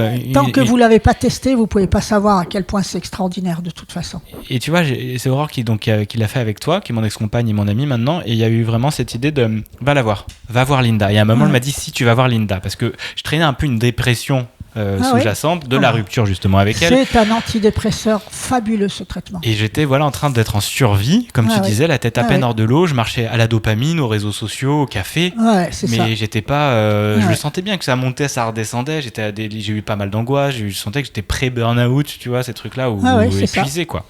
Et à un moment elle m'a dit va la voir parce qu'elle a vécu justement à quel point ça l'a libérée. Voilà, c'est ça. Et voilà. Mais si j'étais en train d'écouter encore mon mental et machin et tout, en fait, mais je ferais jamais rien. Voilà, il faut s'extraire de la pensée pragmatique quand on fait ça. Ah bah oui. On comprend ce que veulent dire les mantras. Il faut savoir que tous les mots de tous les mantras travaillent dans le sens des mots utilisés. Il n'y a pas un mot qui soit là pour rien. Pas un adjectif, pas un verbe, pas un nom commun. Ils sont tous là pour quelque chose. Et ils travaillent tous dans le sens psychothérapeutique. Tous. Et tu les ajustes, toi tu dis, en demandant justement, en tant que canal, si là j'ajuste le mot, comme tu disais tout à l'heure. Voilà, ça c'est après quand j'ai envie de fignoler. Quant à la lecture, il y a quelque chose, tout à coup ça me dérange. Ok. Je trouve qu'il n'y a pas la fluidité, etc. Alors après, quand j'ai fini ma journée, je débranche tout. Moi, quand je suis comme ça, je réponds même pas au téléphone. Voilà. Et des fois, il faut que j'accepte que ça dysfonctionne de mon point de vue. Et des fois, non, j'arrive à changer un iota par-ci, un accent par-là. Et quels sont les résultats, justement, d'autres personnes qui sont venues te voir durant ces 25 ans ? C'est un traitement qui s'est fait par le bouche à oreille, enfin une clientèle qui s'est faite par le bouche à oreille, parce que il y a plus de 85% environ de mes patients reprennent le traitement au bout d'1 an, 2 ans, 3 ans, 4 ans, parce que la vie est usante et qu'on n'est pas attentif, on retombe dans ces zones de confort, etc. Mais j'ai eu en tout, en 24 ans, et j'ai eu 3 échecs, et c'est 3 hommes. Les hommes, c'est normal, mais c'est normal, c'est le yang. Le yang, c'est la vie extérieure, le yin, c'est la vie intérieure. Il y a des hommes qui n'ont pas envie de s'investir comme il faut s'investir dans ce traitement. Les femmes, ça rate jamais. Ça rate jamais parce qu'une femme s'investit naturellement dans sa vie intérieure.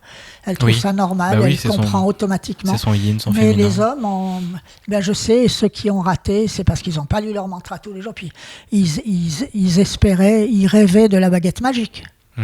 Alors moi, je casse tout de suite le rêve. Il faut... c'est pas une baguette magique. Et tu as tout à fait raison, parce que moi je travaille qu'avec des femmes et très peu d'hommes, parce que naturellement moi j'ai cette énergie du féminin très développée, donc c'est-à-dire c'est chouette d'aller voir son monde intérieur. Voilà, mais quand on est dans le masculin et qui est ça, blessé, c'est ton immature, yin qui bosse bien. Et c'est pour ça qu'on a bien bossé ensemble, c'est parce que bien, ok j'y vais, mais en même temps je mets mon yang qui actionne, qui est discipliné, tu vois, on va aller le chercher ce truc-là. Et ça me paraît normal, mais effectivement, donc 3 hommes, mais tu as eu d'autres hommes quand même dans les accompagnements. Oui. Alors en pourcentage, je vais dire... je prends 50 personnes, il y a peut-être 8 hommes. Ok, oui. Ou 1 sur 10 minimum, entre 1 et 1 tiers sur 10 à peu près. Mais beaucoup plus de femmes que d'hommes, de toute façon, dans ce genre de démarche. Si un homme... les hommes que j'avais eus là venaient souvent de la part de leur femme, trouvaient extraordinaire comme elle était transformée, etc. En fait, je dis, c'est la vraie elle-même qui était en place, etc. Et donc, ils pensent qu'il suffit de le vouloir pour que ça se mette en place, quoi. Mais c'est pas ça. C'est ne pas oublier l'importance de la méritocratie. Je pense que là-haut, les entités soignantes, elles ne sont même pas tout à fait d'accord pour penser qu'un vœu se réalise en priant. Qu'elles pensent que c'est le travail personnel, genre « aide-toi, le ciel t'aidera ». D'ailleurs, je dis toujours à mes patients, les entités soignantes et moi, pendant le traitement, on fait tout, vous faites tout le reste, mais quand le traitement sera fini, moi, je m'efface. Et vous ferez tout, et là-haut, ils feront tout le reste, mais parce que vous aurez tout fait. C'est ça, aide-toi, le ciel t'aidera. Ça ne veut pas dire vous priez dans un coin et vous attendez que ça tombe. Ça n'arrive jamais. Parce qu'il y a cette idée de j'attends, voilà, et puis j'envoie le message, mais je ne vais rien changer dans ma réalité. Pour moi, Mais pour l'excuse des personnes qui se comportent comme ça, c'est l'indice même de la sous-pression, donc de la dépression. J'insiste toujours, la dépression, ce n'est pas une maladie, c'est un état. C'est un état d'être. Ça vient épuisement. D'abord, quantité d'énergie est souvent à 1/5, donc on marche à l'adrénaline, on pense aux trucs qui nous mettent en colère ou qui nous font mal dès le matin, comme ça crée de l'adrénaline, on a du jus pour se lever, autrement on resterait couché, si on était soumis on resterait couché. Et puis il y a l'oxygénation, aussi l'oxygène qu'on a dans le sang, je vais faire bondir les scientifiques, mais en réalité, la pensée, on le sait très bien, la pensée obsessionnelle, elle bloque la rate, c'est la base de la médecine chinoise et ils ont bien raison. Si la rate est bloquée, régulièrement, parce qu'on que je te mouline, et ça c'est le b.a.-ba de la dépression, si j'ose dire, c'est la tendance naturelle qui conduit à la dépression, parce que du coup la rate ne dégage plus les globules rouges trop âgés, qui ont plus que 4 semaines, donc plus d'oxygène, et elle ne pousse pas la moelle osseuse, je schématise, à fabriquer des jeunes globules chargés d'oxygène, et boum, et l'oxygène descend. Plus de concentration, plus de créativité, plus d'idées nouvelles. On roule, on fonctionne toujours dans ses routines. Et je déteste le mot routine, qui est très à la mode d'ailleurs. Justement, parle-moi des routines. Parce que moi, j'adorerais les routines. Ah oui, alors moi, je condamne les routines. Il y a des bonnes habitudes, mais la notion routine veut déjà dire que vous acceptez que vous êtes dans une ornière et que vous n'en sortirez plus. Pardon, c'est un mot très à la mode, donc la routine du matin, etc. Mais c'est pas une routine. Il faut sortir. J'ai oublié la racine étymologique d'ailleurs, mais il faut sortir de cette idée-là. C'est pas des routines, c'est des bonnes habitudes. La toilette du matin n'est pas une routine, la toilette du soir n'est pas une routine. C'est des habitudes, c'est souvent des nécessités. Jamais des obligations, je crois pas, j'ai pas le choix, je suis obligé d'eux, ça c'est banni du langage, on y reviendra après si jamais. Mais les routines, c'est épouvantable parce que ça sous-tend que vous allez entrer dans une ornière et que vous n'en sortirez plus. Voilà. Ce qui par moment, moi, m'aide à me canaliser parce qu'au moins, j'ai cette idée de, au moins c'est vertueux pour moi, mais j'ai du mal sinon, mais c'est parce que je suis pas assez mon meilleur ami. Quoi. Parce que je pense que le bon mot, c'est bonnes habitudes. Okay. J'ai des bonnes habitudes. Ouais. J'ai un bon schéma de fonctionnement, etc. Mais en soi, le mot routine, enfin, je sais pas, tout ce que ça sous-tend, la notion de routine, ça me fait grimper au rideau. Moi, qui peut être justement grosse zone de confort, d'habitude, routinier, et en fait, on s'éteint dans la routine aussi, peut-être. C'est ça. Donc, c'est pas le bon terme, en tout cas. Okay. Et comme je travaille avec les mantras et que tout est quantique, au commencement était le verbe, c'est vraiment cette signification. Tous les mots sont créateurs de situations. Si vous dites « j'ai pas le choix, je suis obligé de, c'est plus fort que moi », vous mettez en place un statut d'esclave, c'est sûr et certain. Esclave d'un individu, esclave d'une situation, esclave de vos habitudes, etc. Sinon, si c'est difficile, vous dites « oui, j'y suis arrivé, je me suis battu, c'était pas facile, mais j'y suis arrivé ». Déjà, votre intonation, elle change. Déjà, vous avez prononcé d'autres mots et déjà, vous avez mis en place un statut de combattant et non pas d'esclave. Oui. Enfin, moi, je reprends souvent les gens au téléphone quand je fais les traitements parce que je ne peux pas leur laisser dire. Puis mon job, c'est pas de laisser dire certains mots. Oui. C'est pas de laisser dire certains mots. Et quand tu sais l'importance justement de ce qu'ils portent et de l'énergie qu'ils ont, t'as raison. Et moi justement c'est cool parce que ça m'ouvre d'autres portes, je vois. Voilà. Et je le vois aussi dans mes accompagnements quand je dis des trucs. Et effectivement, moi les premières fois ça me bousculait de se dire que comment ça, en fait j'ai le choix tout le temps, tu vois. Ça, mais c'est dire non mais j'ai pas le choix, mes enfants, ma famille, machin. En fait si tu l'as. Mais si on l'a. Et tu reprends ton pouvoir en faisant ça. Voilà, même si c'est flippant aussi de se dire ok merde, j'ai des choses à faire. Oui, engage-toi, mets-toi au combat. Oui. Il y a un mantra que j'adore, c'est un isotope, je crois que c'est le numéro 68, les responsabilités du vivant. Oui. Pour se comprendre et se gérer et quitter ses routines et ses enfermements, le mot routine, il est quand même condamné là-haut, afin de retrouver sa motivation et sa créativité, sa créativité et sa motivation envers soi-même, quelque chose comme ça. Ouais. Se comprendre, se gérer, quitter ses routines et ses enfermements. Vous faites ça, le monde est à vous. C'est ça votre responsabilité au départ. Mais responsable, ça ne veut pas dire coupable. Le choix, c'est ce qui fait que l'être humain est supérieur à l'animal. Dans le règne animal, on ne fonctionne qu'à l'instinct. C'est l'instinct de survie. Tous les animaux sont des survivants. Tout le temps. Nous, quand on est recentré, on quitte, parce que tous les patients que j'ai au début, franchement, tous sont en survie, on est mal. Le traitement que je pratique, c'est genre, j'ai essayé plein de trucs, ça n'a rien donné ou ça n'a pas tenu, je vais encore essayer ça, mais c'est le dernier, c'est le dernier. Ouais. Voilà. Ils arrivent en dernier avec toi, parce qu'après, évidemment, voilà. Donc, ça y est, c'est tous des cas des personnes dépressives, qu'elles le sachent ou non, qui sont dans la lutte ardente et noire, qui sont dans la négation de beaucoup de choses, etc. Ouais. C'est des cas, c'est difficile pour ces personnes d'exister réellement. Mais en quelques semaines, parce qu'en plus ce traitement est d'une rapidité, mais ça va, de toute façon, ce qui est quantique, ça circule 10 fois plus vite que la lumière. Alors on a déjà une idée de ce que ça peut donner. Plus tu es ouvert, plus tu bosses, plus ça ira vite. Il y en a en 2-3 jours, ça y est, l'affaire est faite, quoi. Après, moi, ça y est, la j'ai eu un révélation. avant-après. Hein. Voilà, moi, j'ai c'est ça. senti. Et après, C'est ça allait qu'en s'améliorant. Voilà. Mais j'ai noté tout ça et tout. Il faudrait que je reprenne mes carnets, parce qu'à chaque fois, il y avait ce truc-là de waouh, l'apport des mantras dans ma vie, parce que tu demandes de regarder, ou comment on nettoie. Tu vois, le côté du corps dans le plan de l'élimination, ou ce qui vient. Moi, je te disais, j'ai pleuré. Il y a vraiment des évacuations aussi par les intestins, partout. Je sentais que ça y est, ça circulait. Sur le plan psychique, aussi les engueulades, les cauchemars, tout ça, c'est du dégagement. Oui. Tout ce qui se passe pendant le traitement, et ça peut prendre 2-3 semaines, hein, ça dépend. Hein, plus on a à dégager, plus on a conservé, parce que l'être humain est incroyablement conservateur, plus ça peut durer longtemps. Puis il y a derrière le plan de l'ordre, la semaine suivante, qui est vraiment drastique. Alors l'élimination et l'ordre, ça dégage même le nez, comme je dis toujours. Hein. C'est vrai, il y avait la sphère ORL aussi qui était prise. Qui travaille beaucoup. Beaucoup. C'est la zone RL supérieure, c'est le niveau d'évacuation naturel. Des toxines physiques aussi, psychophysiques. Et les personnes qui viennent, elles ont toutes en fait cette dépression en général, ou il y a d'autres personnes qui arrivent Non, c'est toujours, tout le monde est en mauvais état. Si un jour tu penses que tu as de nouveau besoin du traitement, c'est parce que tu vas pas bien. Oui. Parce que tant que tu vas bien, tu prends pas le traitement, c'est parce que tu vas. Si ça va bien, ça va. Ouais. Non, je n'ai que des personnes qui ne vont pas bien, qu'elles soient la première fois ou qu'elles prennent le traitement pour la 5e fois en 10 ou 12 ou 15 ans, peu importe. Elles ne sont pas bien à chaque fois. Si tu vas bien, tu ne vas pas chez le toubib ou chez ton thérapeute quand tu vas bien. Tout à fait. Et c'est vrai qu'il y a cette idée de là, mais moi, il y avait cette idée, j'ai l'impression d'aller bien, mais je sens bien que je ne suis pas au top de mon énergie. Parle-moi de l'énergie des mots, justement. Qu'est-ce qui porte ces mots comme énergie pour être aussi puissant ? Oui, la puissance du verbe, oui, c'est parce que en dehors de leur signification, qui montre l'origine des mots, l'étymologie, c'est aussi un rapport avec la puissance du verbe qui est extraordinaire.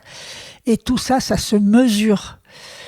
Comme je t'expliquais, je crois, tout à l'heure, je vais faire des formations parce que j'enseigne déjà le pendule et l'utilisation de l'échelle de Bovis. C'est une merveille, tu sais. Tu te peux tout placer dans les 4 plans, hein, physique, énergétique, comme la thérapie d'ailleurs. Et puis là, c'est thérapeutique et spirituel. Hein. Donc voilà. Tous les mots ont une fréquence, un niveau vibratoire qui leur est propre. Tous les objets, tout sur Terre, toi, ta nourriture, tout a un niveau vibratoire qui lui est propre. Même le plastique, un objet en plastique a un niveau vibratoire qui lui est propre. Le café vert, tout.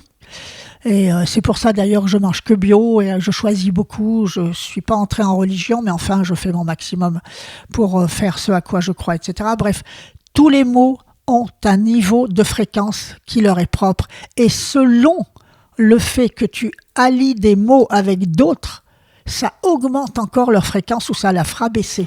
Oui, effectivement. Voilà. Effectivement. Donc c'est pour ça que dans le travail des mantras, il y a parfois des phrases bizarrement construites. Il y a des mots, on se dit bon pourquoi il y en a un par exemple qui dit mince j'ai un blanc à l'instant. C'est pas la paralysie suite à la perte de vie. Oui. Putain, ça fait un choc la paralysie suite à la perte de vie, tu vois. Mais ça veut dire que ces mots mis ensemble ont un niveau de puissance et une vraie bouteille de champagne qui éclate, tu sors par le haut. Et c'est d'ailleurs bien dit après les 2 points. C'est pour t'aider à sortir par le haut, pour ne plus subir, pour ne plus avoir à supporter les choses que tu supportes d'habitude, pour aller de la posture de victime à la posture de vainqueur. Il faut te donner du mal, c'est pas un claquement de doigts, c'est pas je lis mon mantra une fois et ça va suffire. Non, ça suffit pas. Encore une fois, si tu crois pas à la méritocratie, fais pas ce traitement.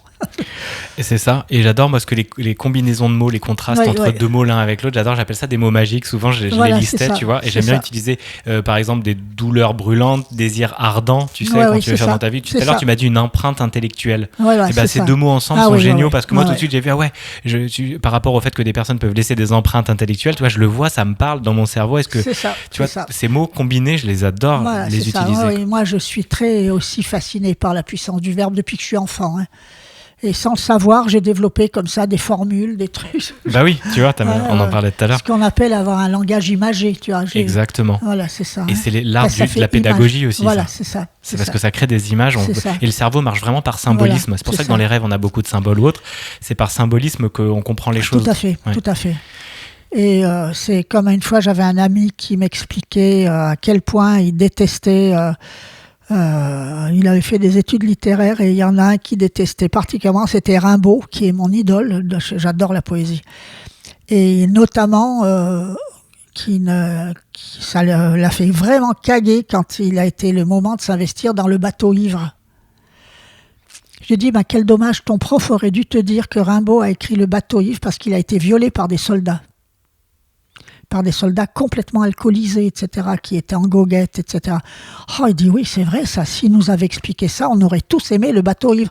Alors, tous les jeunes se sont montés la tête, Rimbaud, machin, etc. Moi, j'adore Rimbaud. Et puis, ces gens ont un vécu incroyable, quoi. C'est vraiment, il avait tout écrit, comme Mozart, c'est des gens qui ont tout écrit en quelques décennies, quoi. C'est quel niveau d'incarnation, Mozart ? C'est des 6. 6, ouais. C'est des 6. Donc là, le 6, vas-y, dis-moi, c'est le dernier palier, niveau 6. Il y a 6 niveaux d'incarnation, oui. D'abord, il y a les très jeunes âmes, les incarnations 1. Alors là, ça peut être choquant pour beaucoup, mais en même temps, c'est pas choquant, c'est logique. De toute façon, on vient du monde animal déjà physiquement. Ouais. On est quand même une bestiole évoluée qui a développé un néocortex agissant, etc. Oui, tout à l'heure, je parlais du choix aussi, cette supériorité qu'on a par rapport à l'animal. L'animal n'a pas, je n'ai pas développé, on y reviendra. T'oublies pas cette question-là que tu as maintenant. Okay. Je pense que la supériorité, ce qui fait que nous sommes supérieurs à l'animal, c'est la conscience du choix. C'est capital d'avoir conscience qu'on a le choix. Ah oui, mais bon, me disent certains, je suis bien obligé de travailler pour gagner ma vie. Non, je dis, t'es pas obligé. Tu as choisi de rester vivant et d'avoir une certaine qualité de vie, donc tu travailles pour ça. Parce que comment ça se ferait que tout serait gratuit ? Qui fabriquerait ce qui est gratuit ? Donc, bien sûr qu'on a toujours... Tu as choisi de pas tendre la main dans la rue, tu as choisi de te marier, d'avoir des enfants. Ah ben non, je suis tombé... Ah, mais tu l'as bien voulu, il faut arrêter d'être de... Alors moi je suis brutal, il faut arrêter d'être de mauvaise foi et de planter des alibis partout pour pas reconnaître que tu as le choix. En psycho, ça s'appelle des alibis, ça. Alors moi je monte au créneau, tu vois, parce que j'ai Mercure au Scorpion, tchoc, tchoc, tchoc. Je fais le coup de... il faut arrêter, il faut bien sûr reconnaître qu'on a un avantage énorme, c'est qu'on a le choix. Choisir, c'est sacrifier, on est bien d'accord. Si la question ne se pose pas, ça s'appelle une inclination. On incline du côté des vacances que plutôt du côté du travail. Je veux bien le croire, moi c'est le contraire, j'aime pas les vacances, j'aime que mon travail. Travail woman. Ouais, je suis travail-woman, moi, tout à fait, travail-woman. Mais c'est naturel, tu vois. Et puis quand tu choisis de vivre seul, il faut les remplir aussi, tes espaces. Moi je suis pas du genre qui se plante devant la télé, tu vois. Donc non, j'adore travailler. Et donc l'intérêt, c'est de comprendre que cette conscience du choix, elle fait de nous des êtres supérieurs dans le sens de choix de notre destin. Et par rapport, donc du coup, on parlait des niveaux d'incarnation. Oui. On vient, avant le niveau 1, c'est les animaux. Alors voilà, par exemple, vous connaissez tous un chien ou un chat, des animaux proches de l'homme dont vous dites il a un regard presque humain, il comprend tout ce que je dis, enfin, etc. Il y a vraiment des animaux extraordinaires, comme je vois ma fille aînée, mon gendre, ils ont un chat. Je leur dis voilà, la prochaine fois, quand cet animal mourra, il quittera l'âme groupe. Les animaux ont une âme groupe, c'est pour ça qu'existent des chefs de meute et chefs de etc. Il quittera l'âme groupe pour s'incarner dans le corps d'un homme ou d'une femme en âme individuelle. Ça y est, incarnation 1. Et de préférence, si j'ose dire, les incarnations 1, ces jeunes âmes s'incarnent dans des situations très difficiles, genre tiers-monde, quart-monde et compagnie, parce qu'ils ont vraiment une résistance hors du commun. Il y en a, vous regardez ça, on y laisserait sa peau, quoi. Oui. C'est vraiment les enfants soldats, oh la vache, ils connaissent des conditions de vie, mais c'est atroce. Qui survivent, là on voit dans les tranchées, etc. À partir d'incarnation 2, qui est le monde de l'émotionnel, on se flingue. Il n'y a pas une incarnation 2 qui tend la main dans la rue, c'est que des incarnations 1. Alors bien sûr, on se réincarne entre 10 et 20 fois au même niveau, parce qu'on a à chaque fois quelque chose à conquérir et tout. Non, mais c'est vraiment passionnant. Cependant, il faudrait éviter d'être déçu si, lorsque je ferai... c'est une grande question pour moi, justement. Est-ce que je ne m'attendais pas plus que ça, d'ailleurs, à ce que tu parles des incarnations ? Parce que quand je ferai, entre guillemets, du tout public, quand je ferai les consultations de groupe à distance, parce que c'est ce qui m'est demandé là-haut, Génial. je je voulais ne pas parler des incarnations. Je pense que je ne voulais pas parler des incarnations parce que j'ai peur de blesser ceux qui sont 2 par rapport à ceux qui sont 5 et 6. Les 1, ils prendront pas, ça les intéressera pas en principe. Alors ils sont au bord du 2, enfin, etc. Que personne ne vive le fait d'être une jeune âme comme une infériorité et le fait d'être une vieille âme comme une supériorité. Ouais. C'est une différence. C'est pas du tout, moi je suis une très vieille 6, c'est pas du tout une supériorité, c'est différent. C'est ça, mais en même temps, il y a l'ego spirituel qui va vouloir récupérer. Moi, je suis niveau 5, tu vois. Non, mais c'est pas l'ego spirituel. Le spirituel n'a pas d'ego. Oui. C'est l'ego tout court. Excuse-moi, c'est l'ego tout court. Il n'y a pas de spirituel dans le. Il n'y a pas d'ego dans le spirituel. Ça reste l'ego, et on se dit souvent par rapport à ce truc spirituel, mais ça reste l'ego dans tous les cas. Tu as tout à fait raison. Et l'idée, c'est ça. C'est pas parce que tu es 5 autres, c'est une expérience de vie différente. C'est pour ça, je pense que dans les traitements de groupe, je ne parlerai pas des incarnations. Ou d'une manière. Pour pas blesser, non, mais pour pas blesser. Après, pour moi, ça appartient à l'autre, et de l'expliquer, dire en fait ça n'a rien à voir si t'es 1, 5 ou 6 parce qu'on a l'impression d'échelle, mais on est tout autant un merveilleux cadeau de la vie, l'amour, et on fait des choix différents parce qu'on expérimente des choses différentes. Mais quand tu dis ça, t'es dans la théorie, et le vécu des gens, il sera pas comme ça, je le sais. On verra bien. Je verrai. Tout à fait. C'est avec l'expérience que je gérerai ça. Voilà, faut être souple et puis on verra bien. Quoi, tout à fait. Moi, voilà, je sais que ça m'a beaucoup aidé en tout cas de le savoir. Oui, mais parce que tu es une vieille âme, mon cher. C'est toujours pareil. Ouais. Moi, je suis niveau 5 bien tassé, tu m'as dit en gros. Quoi. Bien, oui, il y a je suis capable de savoir quel est le niveau d'incarnation d'une personne et si elle est, on va dire toi, si tu es jeune 5, moyen 5 ou vieux 5. Voilà, je peux savoir si on est au début du parcours, au milieu du parcours ou dans la dernière partie. Et je pense que tu es vieux 5 ou moyen 5. Tu m'avais dit vieux 5. Vieux 5, tu es vieux 5 alors, voilà. Hein. Non, mais tu sais, tu trouves toujours des formules simplificatrices pour toi. J'adore, je suis un vieux 5. Tu es un vieux 5, voilà. Et moi, je suis une vieille 6. Voilà, c'est ça. Il y a quoi après 6 ? Il y a après que je pense que où tu pars vers d'autres mondes, ou que tu restes là-haut en entité pour aider les terriens. Moi, j'en reviens pas là-haut comme ils nous aiment. J'en reviens pas. On est merdique, on gère mal, on est capricieux, on est nombriliste, on est un foutu de résoudre un problème sans se prendre pour une victime, et ils nous aiment quand même, quoi. Ils nous aiment quand même. C'est une des premières choses qui m'a émerveillée, c'est quand j'ai vu l'impact guérisseur des mantras. J'ai dit, mais alors ils nous aiment. Ils nous aiment donc, tu vois, genre, ah bon Dieu, mais c'est bien sûr, tu vois, j'en reviens toujours pas, je suis toujours émerveillée. Ils s'en foutent. Un jour, j'ai soigné un pédophile, et quand j'avais dit ça à une de mes... Mais c'est dégueu, ça, dis donc, il mérite pas. Ça. Je dis, mais tu te rends compte de ce que tu dis ? Bien sûr qu'il mérite. Peut-être que s'il avait été centré depuis qu'il est enfant, bien qu'il ait subi des dommages pareils, jamais il les aurait fait subir aux autres. Tout le monde a le droit à la guérison spirituelle, tu vois. Il y a pas de. C'est pour ça qu'il faut un des grands jobs d'incarnation 5, c'est se libérer de ses chaînes. Oui. Et dans les chaînes, notamment, il y a jugement. Oui. Et ça, c'est. Moi, ça a beaucoup cheminé, justement. De plus du tout juger. Tu peux me dire ce que tu veux, que ce soit en coaching ou autre. Il y a maintenant, de plus en plus du tout, aucun jugement sur ce que tu vis. Et je l'accueille. Voilà, c'est ça. On est en posture d'accueil. Et même si parfois, moi aussi, je me surprends à juger, tout de suite, je me reprends. Je dis, attends, non, mais attends, de quel droit, quoi ? T'es cinglé, là. Pour qui tu te prends ? C'est pour ça que j'ai pris l'habitude de dire, je n'aime pas ceci, je n'aime pas cela. Et que je dis aussi, tout le monde a le droit d'être comme il est, puis ça, c'est une base. Hein. Tout le monde a le droit d'être comme il est, avec moi si ça me plaît, sans moi si ça me plaît pas. Voilà. C'est ça. C'est pareil, hein, tu prends Hitler, il a le droit d'avoir été comme il a été. D'ailleurs, tous ces gens-là, ces personnes qui ont eu une démarche très très dure, ont d'une certaine manière justifié leur existence parce qu'ils ont quand même permis à des tas de karmas de se réaliser. Hein. Il ne faut jamais oublier ça. Les millions de personnes qui se sont révélées grâce à ça. C'est horrible de dire ça, je peux choquer beaucoup, mais en même temps, on est sur une planète karmique, on est là pour évoluer.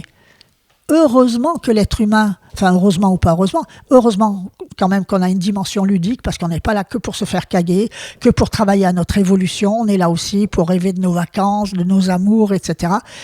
Mais on est d'abord sur une planète karmique, on s'incarne pour évoluer, autrement la notion d'incarnation ne serait pas justifiée. Et c'est ça aussi tout l'art, et il y avait une personne qui canalise une entité extraterrestre que j'aime beaucoup, qui s'appelle Bachar et que je vois sur les réseaux.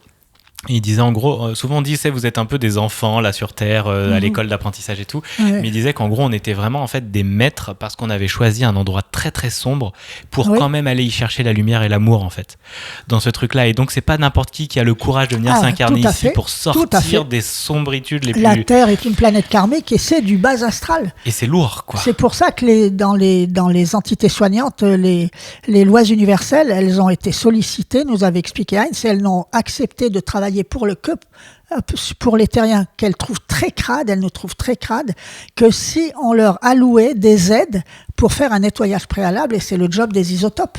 Autrement, les lois universelles, jamais, c'est des entités qui auraient travaillé pour nous. Jamais, jamais, jamais. Mais les principes cosmiques n'ont jamais discuté. Je les adore. C'est des entités que j'adore. J'ai un lien très fort avec eux. Et vraiment, les rares fois où j'ai un problème à résoudre, je demande, et en principe, c'est Brome qui se pointe, le messager porteur de lumière. Et il me présente des solutions éthiques, gérables aussi, du point de vue de l'émotionnel, etc., me donne du recul. C'est génial. Quel cadeau, quel cadeau. Quel cadeau. Et donc c'est ça, c'est merveilleux du coup cette incarnation sur Terre, et quand on se détache de ce bien ou mal, que tout est un et unité, on voit effectivement aussi bien un mal qu'un Hitler peut apporter, toute la lumière qui en est née de tout ça aussi, quoi. C'est les Anglais qui disent là où Dieu a son église, le diable a sa chapelle. C'est exactement ça. Oui. C'est exactement ça. S'il y a le bien, il y a le mal. D'abord, la vie sur Terre, elle est binaire. C'est à nous de sortir du binaire. Mais de base, c'est du binaire. Le jour, la nuit, le bien, le mal, le haut, le bas, le chaud, le froid. Tout est binaire sur Terre. Tout est binaire. Et justement, on est ce règne supérieur qui est dû uniquement à cette conscience du choix qu'on a de vivre les choses comme on va les vivre. C'est précieux à la puissance 1000, ça. Et c'est clair, et pour moi, cette idée de dualité, voilà, noir-blanc et tous ces cycles qu'on voit dans le monde, ça nous permet aussi d'apprendre la non-dualité en sortant de ce cycle-là. On s'appuie en fait sur le binaire pour évoluer. C'est ça. On doit d'ailleurs, comme on s'appuie sur ces épreuves d'enfance pour grandir, etc., etc., il faut jamais oublier qu'on est sur une planète karmique et qu'on vit tous des choses la majorité, je connais personne qui n'a pas vécu des choses très difficiles dans son enfance, son adolescence, etc. Mais c'est notre apprentissage.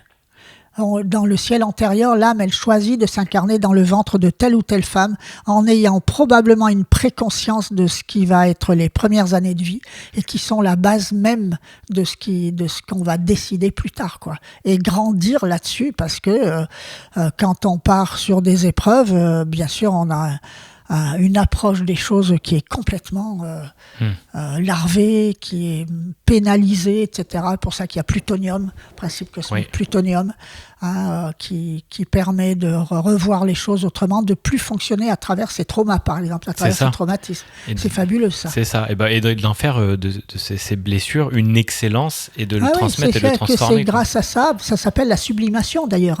C'est grâce à la sublimation de nos épreuves qu'on peut mettre tout ça à la disposition des autres, les comprendre à notre tour, etc.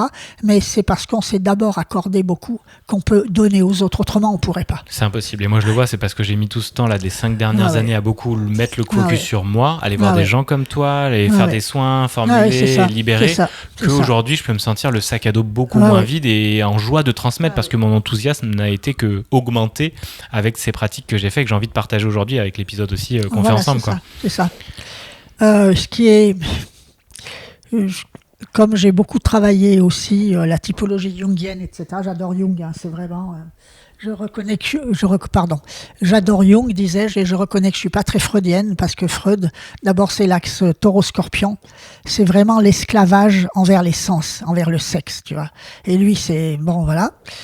Et tandis que Jung, c'est l'axe lion-verso, c'est l'axe de l'orgueil, l'axe de l'ego, et il s'est beaucoup bonifié avec l'âge, mais il a quand même une vision de l'être humain qui est extraordinaire et qui m'a attiré tout de suite parce qu'elle ne dépend pas d'un certain rapport à la fatalité comme Freud l'avait, mais avec justement cette conscience que l'être humain c'est quand même le règne supérieur grâce au fait qu'on choisit qui on est. Hein, et la typologie jungienne consiste aussi à faire la différence entre l'inné et l'acquis. J'en parlais tout à l'heure avec l'astro. L'astro permet de voir du premier coup d'œil, mais j'ai aussi beaucoup appris avec ce grand bonhomme qui a été incarnation 6 aussi, bien sûr. Les vieilles âmes, quand elles ont une envergure comme Gandhi, etc., c'est eux qui mènent le monde, c'est eux qui décident, qui font l'évolution du monde. Oui. Hein, c'est pas des guerriers ou des mauvais comme Mussolini ou Hitler ou tant d'autres auxquels je pense pas maintenant, etc. Non, eux, ils font le karma du moment. Mais l'évolution des civilisations, elle est faite par toutes ces vieilles âmes, c'est sûr et certain. Pour autant qu'elles aient un impact planétaire. À notre époque, on parle toujours de Gandhi, on parle toujours de Mozart. Mozart, quelle merveille, quoi. Mais toutes mes idoles sont incarnation 6 en plus. Ouais. Est-ce que du coup, on a ce côté où on se rencontre plus naturellement entre niveaux d'incarnation? Oui, il y a une affinité très souvent. Donc entre 5 et 6, tu vois, si on a un bon feeling ensemble, c'est parce qu'on... C'est tout à fait normal. C'est tout à fait normal. Il y a en principe des conversations qu'on n'a qu'entre 5 et 6, une façon de voir la spiritualité. Oui. Les incarnations 3, par exemple, c'est le monde des patrons, le monde des décideurs. Yes. Même en psy, ils n'ont pas besoin, avec le psycho, ils n'ont pas envie d'avoir des conversations là-dessus. C'est pas assez rentable, mais il faut pas les traiter de plats matérialistes. Nous aussi, on a été incarnation 3. Et quand on est capable de vivre le mode 3, c'est parce qu'on est le propre maître de ses pensées. C'est ce qui nous accorde une autonomie intellectuelle, etc., qui fait qu'on sort du prêt-à-penser. Est-ce que ça marche aussi pareil pour nos relations amoureuses? On a le même niveau d'incarnation en général? Pour les vraies relations où il y a un vrai... Non. Souvent, les vieilles âmes épousent des jeunes âmes parce que ce n'est pas les vieilles âmes qui pensent à faire des enfants. Ok. La reproduction, c'est 1 et 2. Incarnation 1 et 2. 1, le sexe, 2, l'affect. D'ailleurs, quand on fait crac-crac, on est en mode 1. Oui. Sinon, on ne ferait pas crac-crac si on n'avait pas accès au mode antécédent qu'on avait déjà vécu. C'est intéressant que tu dises ça par rapport au niveau 5 et les enfants, parce qu'en vrai, moi, peu importe si j'ai des enfants ou pas, c'est pas du tout une nécessité. Je me sens... C'est ok, tu vois. Ah oui. Okay. À partir d'incarnation 4, déjà faire des enfants, c'est pas peut-être la première chose. C'est vraiment les 1, l'instinct de reproduction, et les 2, le sens de la famille qui décide beaucoup de choses. Si tu as lu donc les incarnations, oui, je m'en souviens. C'est vraiment... et quand tu es amoureux, etc., par exemple, tu es en mode 2. Oui. C'est le seul mode qui soit affectif. Oui. Mode 3, c'est que tu es dominateur, tu décides quand tu te lances à ton compte, etc. Oui. Si tu as raté ton mode 3, tu vas faire faillite. Hein. C'est le mode patron, le mode 3, être ton propre maître. Et moi, j'étais un peu en rejet de ça, parce qu'il y a aussi le fait de voir mon père, tout ça, ça bossait beaucoup, c'était rude et tout, j'avais pas envie de ça, tu vois. Oui, mais tu vois, et c'est aussi... Enfin, moi, par exemple, j'avais une mère très, très, très matérialiste qui parlait tout le temps d'argent, etc., etc. Et elle a été le modèle de ce que je ne voulais pas devenir. Mais il n'y avait aucun risque parce que j'ai une distance naturelle. Mais en même temps, au bout de quelques années, quand j'ai quitté l'adolescence, cet âge le plus ingrat possible, j'ai commencé à m'intéresser à ce qui fait que les gens sont comme ils sont, justement, et qu'ils ont leurs raisons. Dans la vie, on n'a pas raison, on a nos raisons, je dis toujours. Ça permet de... C'est Pirandello qui disait à chacun sa vérité. Ben moi, c'est pareil, je dis on n'a pas raison, on a nos raisons. Et on se bat pour nos raisons. Il faut essayer de ne pas condamner les raisons des autres. Mais quand on est jeune, on se bat pour un oui, pour un non, surtout pour un non d'ailleurs, je pense. Oui. Et... Comme on dit cette phrase, c'est Marshall Rosenberg, je crois qu'il le dit, c'est de la communication non violente. Est-ce que tu préfères être heureux ou avoir raison ? Oui, c'est ça. Bon, mais ça, c'est un peu linéaire, parce que être heureux sous-tendrait que tu dis oui, amen. Tu vois, c'est juste pas ça non plus. C'est juste pas ça non plus.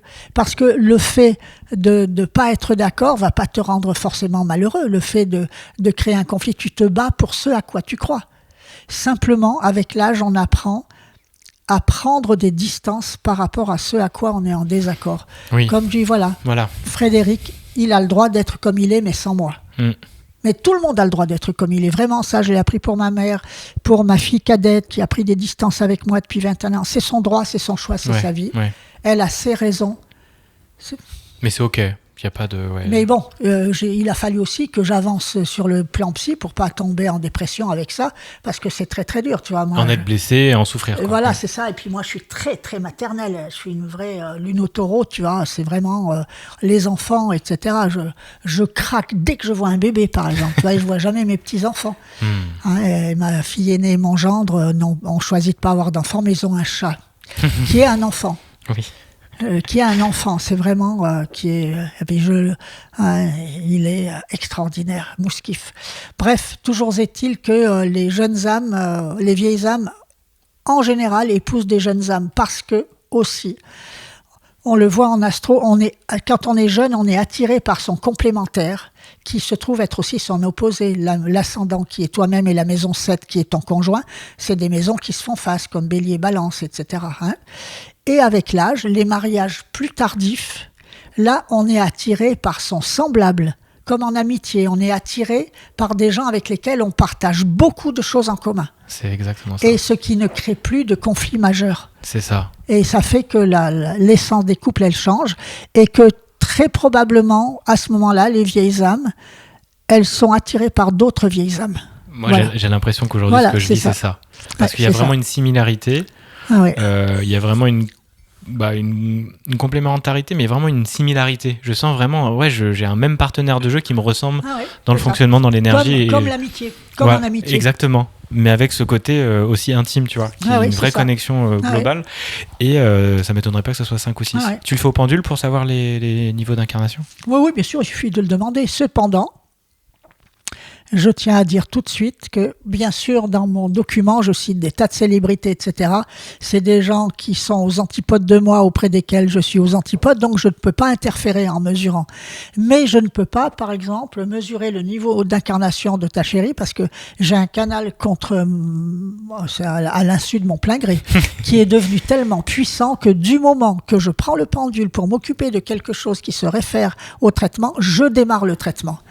Donc j'ai absolument interdiction là-haut de prendre le pendule pour des gens qui ne sont pas sous traitement. Bien sûr. Voilà. Donc c'est que quand ils sont au traitement qu'ils ont leur niveau d'incarnation. Voilà, c'est ça. Et pourquoi tu l'as rajouté le niveau d'incarnation ? C'est parce que j'ai trouvé que c'est intéressant de savoir décidément qu'on vient du monde animal et comment on fait des progrès au fur et à mesure. Tout ce qu'on doit apprendre et donc au fil de l'âge, on est capable de revivre ces expériences et d'en tirer leçon, etc. Mais ça m'a paru, tu sais, moi j'ai un côté très psy et très littéraire et ça m'a paru. C'est bien sûr au départ c'est Heinz Büchli qui a mis en place ça, mais j'étais pas du tout d'accord sur les commentaires qu'il faisait, genre si quelqu'un n'est pas foutu d'être en mode 4 à tel âge, il rate son incarnation. Ça c'est genre si t'as pas ta Rolex à tel âge, enfin tu vois, c'est. Donc je l'ai vécu autrement et j'ai eu, à partir du moment où j'ai juste remercié, je remercie Heinz profondément, vraiment, mais après son état d'esprit, et c'est son droit, c'est son choix, c'est sa vie, mais c'est là où je dis, tout le monde a le droit d'exister, mais sans moi, si ça me convient pas, à un moment donné, je prenais pas la même direction. Je dis pas que je suis mieux du tout, je suis différente. Et donc, par exemple, les incarnations, c'est comme les mantras, ça a pris une direction, un développement différent, une symbolique différente, une dimension différente. Et puis il y a l'idée de méritocratie aussi, parce qu'on s'incarne pour grimper, pour apprendre, pour... Et après, voilà, on est 5 ou 6, on peut revenir sur des états, comme tu disais, 1, 2, 3, 4. Voilà, c'est ça, et ça s'appelle, d'ailleurs, c'est ce qui nous permet de nous adapter, c'est les modes, être incarnation temps, tu es incarnation 5, quand tu fais crac-crac, tu es en mode 1, quand tu fais des bisous à ta chérie ou que tu es avec tes amis proches, tu es en mode 2, etc., etc. Là, tu es en mode 4. Quand tu fais l'interview, là. Parce que comme moi, quand je fais le traitement, je suis une 6 en mode 4. Parce que le mode 4, quand tu lis les incarnations, je dis toujours, c'est l'être humain accompli, il lui manque juste d'être canal, tu vois, de pas s'enfermer dans le scientifique, etc. Mais on vise l'efficacité, on vise l'excellence. On souhaite vraiment, on fait tout pour que le job qu'on pratique à ce moment-là, il soit impeccable, il soit référentiel, il soit... Voilà, ça c'est typique du mode 4. Quand tu lis les incarnations 4, c'est incroyable, ils savent tout faire. Ils conçoivent même la spiritualité. Oui. Ils ne la pratiquent pas, jamais ils le feront, mais ils conçoivent l'ésotérisme. Pas oublier, l'ésotérisme, c'est juste l'étage en dessous de la spiritualité. Hein. L'astro, c'est ce qui est spirituel dans l'astro, c'est ce que toi tu y mets comme spirituel. Au départ, c'est de l'ésotérisme, c'est-à-dire que ça travaille avec des outils. C'est des outils. Hein. Les ésotéristes, c'est pas... Hein. Oui. Une petite différence, mais ça, quand je fais aussi les cours de tarot, les week-ends de tarot, etc. Ça, c'est passionnant aussi, le tarot, j'adore. Plein de formations en ligne à faire, à transmettre, là. Oui, après, je sais pas comment ça peut se passer. Ça veut dire que je parle toute seule, quoi. Bah, essentiellement, c'est ça. Tu peux faire des trucs super intéressants. Ce que je fais aussi, moi, c'est que je fais des ateliers où tu parles en direct, mais t'enregistres. Donc, tu as des gens qui viennent déjà, mais derrière, tu as le replay qui est accessible, que tu peux faire payer, que tu peux organiser et transmettre. Mais si tu es canal, et moi je le vois de plus en plus, j'étais à la retraite avec Laura, aussi Nathalie, qui est super intéressante, elle fait des lives parce qu'elle canalise. Ça descend, ça vient, c'est vivant, et moi aussi je le vois, je suis beaucoup plus vivant avec 2-3 personnes. Oui, c'est ça, parce qu'autrement c'est un peu... Et après, j'aime aussi prendre mon micro et commencer à être dans mon univers, tu me vois, je bouge, machin, et je raconte ce qui descend. Mais la condition du direct permet la canalisation. Voilà, c'est ça, parce que moi je me vois pas être canal toute seule comme ça, je suis pas faite pour ça.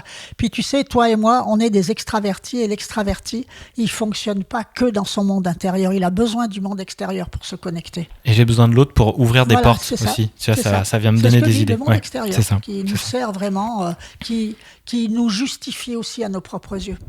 Qui justifie à nos propres yeux ce qu'on va faire de notre canal, etc. Tu vois. Tout à fait. Enfin voilà, bref... On va pas tarder à arriver au bout de cette interview parce que ça fait déjà bien 1h30, un peu plus qu'on échange avec la petite pause. Moi, ce que j'ai envie de... On ouvrira, pour terminer, vraiment une question des cartes ou une photo des cartes pour que ça te parle et tu me verras ce qui te viendra. Tu parles des cartes de tarot ? Non, de mes cartes, justement, point of view. C'est mon outil que j'aime bien. D'accord. Le tarot, je connais peu et par contre, on le tire et tout, c'est intéressant. Je vois volontiers, j'adore la nouveauté. Et c'est quoi un peu pour moi là le futur pour toi ? Qu'est-ce que tu imagines encore là ? Qu'est-ce que tu as envie de souhaiter aussi un peu dans l'idée au départ où c'était le bienvenue dans le monde 2 ? Qu'est-ce que tu as envie de souhaiter là à ce monde ? Comment tu le vois évoluer toi et ce que tu peux transmettre dans ces années aussi que tu as encore ?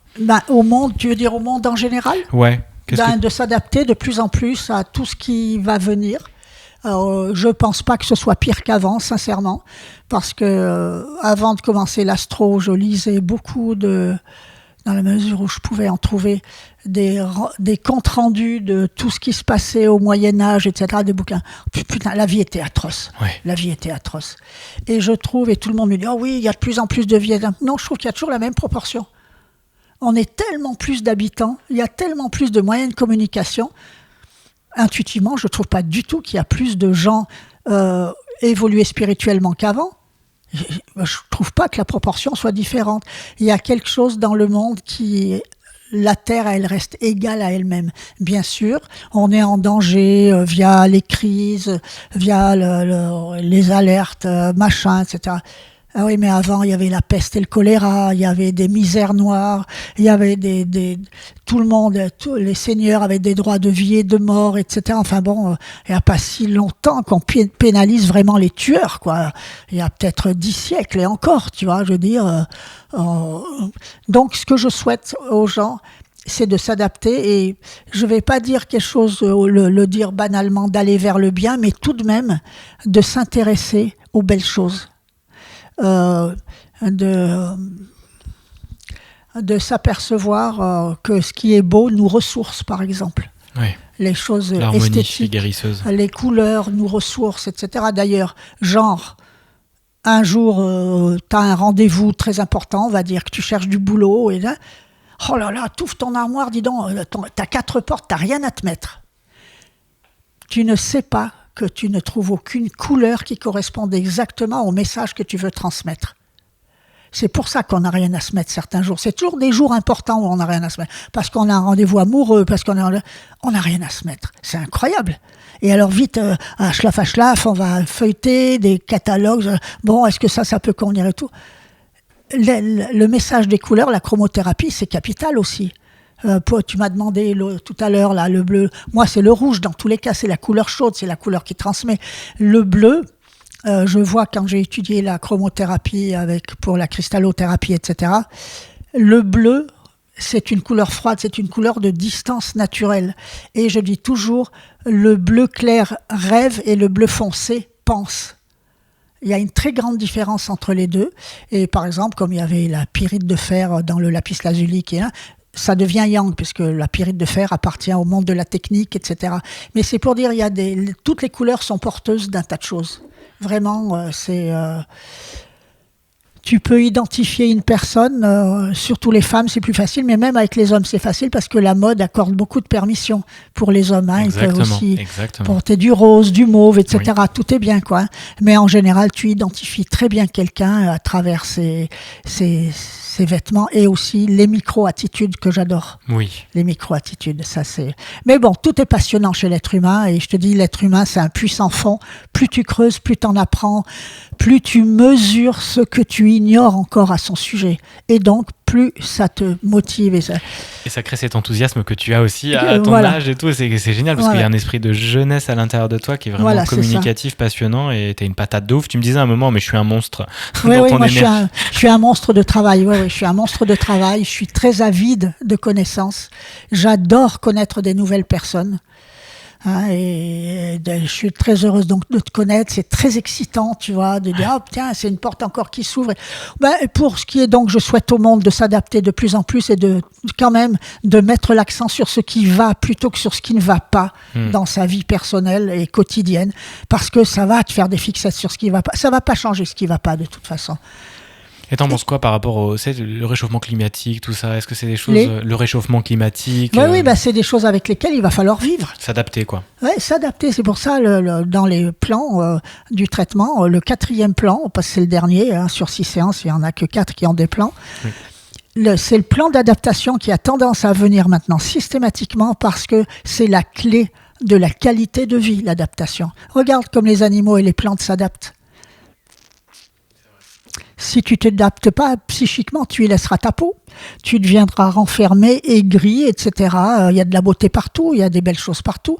Et puis, moi je trierai mes ordures ou je ferai machin quand telle usine arrêtera de polluer. Et je dis, les gars, commencez par vous.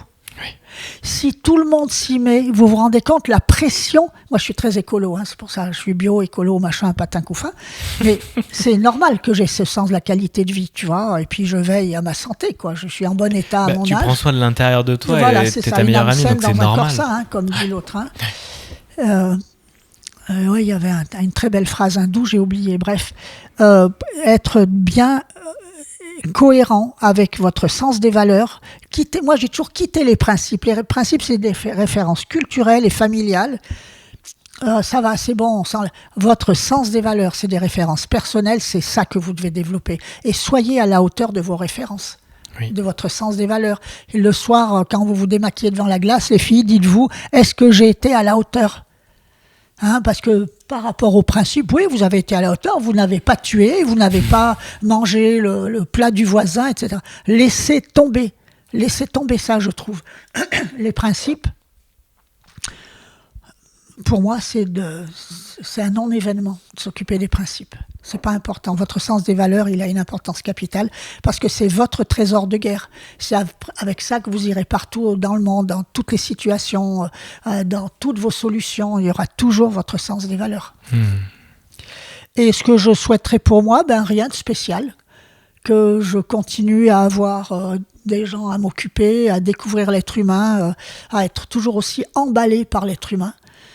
Oui, je me souhaite ça, mais en même temps, je n'ai pas de souhait parce que je sais que ça va continuer comme ça. Ouais. Je sais bien. Et puis de continuer à porter plus loin ton message et voilà, puis lui donner de l'ampleur plus encore. Loin, les mettre veille, là où je dois porter. Là où tu dois porter. C'est pour ça que je n'ambitionne pas forcément ceci ou cela. Les mettre veille, on va me conduire là où je dois. Je fais le job et on verra où ça me conduit. Et c'est important cet abandon à ce qui vient, ce service, ce canal, et ce sera juste pour toi au moment où ça sera juste pour toi. C'est ça. Et j'irai là où je dois, et puis voilà, quoi. Là, on m'a fait passer le message d'un truc, je ne suis pas tombée dedans quand j'étais petite, moi, les réseaux sociaux. Je te dis, j'ai déjà plein de monde sur mon... Je sais même pas où on va pour dire oui, tu Je vais vois, te montrer après. sur mon Facebook. C'est pas pour rien que tu me rencontres aussi aujourd'hui, tu vois. Moi qui suis féru de ça, qui parle tous les jours en ligne et tout, qu'une envie, c'est déjà dès ce soir de publier ce qu'on a fait Oui, ensemble. mais moi, je suis en âge d'être ta grand-mère. Toi, t'es tombé dedans quand t'étais petit. Moi, je suis né en 45. Je vais te dire, en 45... Et je trouve ça déjà génial, tout ce que tu as mis en place, tout ce que tu fais. Et voilà. Et puis de cette légèreté et adaptation d'esprit, dire vas-y, on fait une interview, c'est parti, tu vois, je t'embarque dans le truc, t'es à fond et c'est trop cool. Moi, j'adore, je fais tous mes bouquins moi-même, j'illustre tout moi-même, j'adore illustrer. Ah, c'est cool aussi. Ah ouais, j'ai une banque d'images superposables, j'ai au moins 5000 images, mais au moins, tu vois. Ah ouais, je sais faire des tas de trucs. Et je suis sur PC, hein, j'ai appris à faire ça sur un système qui n'est pas vraiment fait pour ça, tu vois. Tu vas passer sur Mac, c'est tellement bien. Oui, non, mais c'est trop tard, moi, pour passer sur Mac. Depuis des années. Après, il faut maîtriser la nouvelle technique et tout. Non, mais je suis très bien sur PC. Je suis très bien sur PC. Au moins, je gère. Je ne sais faire que ce que je sais faire, mais au moins, je sais le faire. Très bien, super. J'ai découvert beaucoup de choses en faisant des erreurs. Puis, j'ai un ami à distance qui m'aide aussi beaucoup. Super. Merci Linda, on va terminer l'interview parce qu'on commence à faire faim et puis on va manger un bon homard. Oui, ça me fait plaisir, oui. Que tu m'as préparé, que tu as commandé et qu'on va préparer ensemble. Voilà, c'est ça. Merci infiniment, c'était trop riche, c'était hyper intéressant et puis voilà, vous voyez bien à quel point il y a plein de choses qu'on pourrait tirer sur des heures encore, mais comme elle va faire des contenus, comme il y aura des choses auxquelles vous allez pouvoir accéder en ligne, vous allez pouvoir goûter à sa médecine, à sa magie, à son univers. Et pour terminer, j'ai envie qu'on tire une carte. Ah oui, c'est ça. Est-ce que tu préfères une photo, un mot ou une question pour ouvrir le champ et la fin de cette discussion? Je sais pas. Allez, photos. Très bien, parce que je connais pas, je sais même pas de quoi il s'agit, tu vois, je connais pas. C'est des photos, tu vois, et tu vas avoir celle qui te parle le plus. Alors attends, je vais me caler comment? C'est toujours mon jeu Point of View, il y a des interviews aussi. J'ai fait une interview des créateurs, enfin des représentants en France, mais qui m'ont parlé. Ça vient un jeudi qui vient d'Israël et c'est vraiment magique. Donc là, tu vas en tirer une et tu vas choisir le mot de la fin en partant de cette image. Merdoum. Zut, je voulais dire zut. Hein, en fait. Vas-y, regarde là, tu l'as décrit pour les personnes qui nous écoutent pas. Décris-la et tu vas me dire ce que ça t'inspire. Rapproche le micro si tu peux. Là, j'ai tombé le masque, moi, depuis. Ça me rappelle mon côté vierge folle, ça, tout de suite. Hein. Vas-y, tu vas nous dire. Alors, c'est une femme. Rapproche le micro, s'il te plaît. C'est une femme qu'on voit de 3/4 face, qui fume. La bouche entrouverte, le regard noir comme ça, elle regarde au loin et ça me fait tout à fait penser à mes folles nuits parisiennes, ça. Ah ouais? Tout à fait, c'est étrange. Ça me fait même pas plaisir. Ok. C'est tellement enterré, j'étais encore désespérée là, tu vois, j'étais encore... c'est la 4D là, c'est la dimension spirituelle qui m'a sauvé la vie. Hein. Ah oui, elle est tout ce que je ne suis plus. Et je suis dans le compassionnel tout à coup, tu vois, même si c'est pas moi, d'un autre côté, tu vois, je suis objective et je la plains, je vois le désespoir. Je vois le désespoir. Et qui pousse à faire toutes les folies, à s'étourdir, tu vois. Oui, à s'oublier, quoi. Oui, je sortais toutes les nuits, je buvais comme un trou, je fumais comme une cheminée, qui l'eût cru, tu vois. C'est marrant, ça. Moi aussi, j'ai eu ma période où je faisais ça. Et moi, ça a duré 10 ans, tu vois. Ton micro. Ça a duré 10 ans et j'étais vraiment... T'avais quoi, 30 ans un truc comme ça? Non, je suis arrivée à Paris, c'est après mon accident que j'ai eu en 89. J'avais donc aux environs de 45, j'étais dans la deuxième moitié de la quarantaine, tu vois. Ah, ok. Oui, parce que j'ai fait l'andouille pendant 10 ans, alors je dormais 2 heures par nuit, et puis je faisais quand même mes consultations d'astro, et puis en bon état, tu vois, j'étais très petite dormeuse, mais j'étais tout le temps, en fait, heureusement que je suis pas de la génération qui a connu la drogue, tu vois, parce que je m'en serais jamais sortie.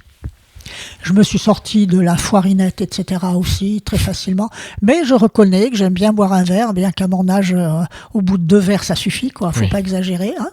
Mais oui, j'aime. C'est étrange, hein. C'est étrange. Ça m'est ramené à ça. C'est chouette. J'aime bien les cartes qu'elle propose, tu vois. Elles viennent. C'est l'époque où j'étais coach. Je coachais des dirigeants. J'étais entré dans un groupe, un grand groupe de coachs internationaux, là, de coachs internationaux, Enablers, là. Et c'est Didier Marlier, avec qui j'étais très ami, qui m'avait fait entrer là-dedans. Et à l'époque, je coachais des dirigeants, surtout de grandes entreprises, comme Rhodia, ministère de la Marine, etc. Et puis j'ai quitté une situation très, très, très lucrative pour aller vers la 4D. J'ai tout laissé tomber, tu vois. Et tu leur as amené l'astro déjà à l'époque ou pas? Oui, l'astro, bien sûr, j'en fais depuis que j'ai 33 ans. Donc tu leur en parlais sans non, problème? non, dans ces milieux-là, faut surtout pas, tu vois. Faut surtout pas. À l'époque, peut-être maintenant ça a bougé? Non. Voilà, faut pas croire le milieu des affaires, il est complètement fermé à ça, ou alors ce sera en cachette. Oui. Mais la majorité, c'est des incarnations 3, ils sont hermétiques. Ok. Non, ils sont très hermétiques. Non, il faut leur parler. D'ailleurs, les dirigeants, ce qu'il faut leur apprendre, c'est la relation humaine. Cette génération, je te parle de ça, on est en 2000, c'était les années 90. Ils ont encore été élevés, entre guillemets, éduqués intellectuellement au résultat, à l'obtention des résultats. Et le boulot de ces cabinets de coaching, puis moi je prenais tous les cas individuels parce que j'ai jamais bien travaillé en groupe, parce que j'ai pas appris, tout simplement. Ce qu'il fallait leur apprendre, c'était à tenir compte qu'ils n'ont pas d'employés, mais des collaborateurs.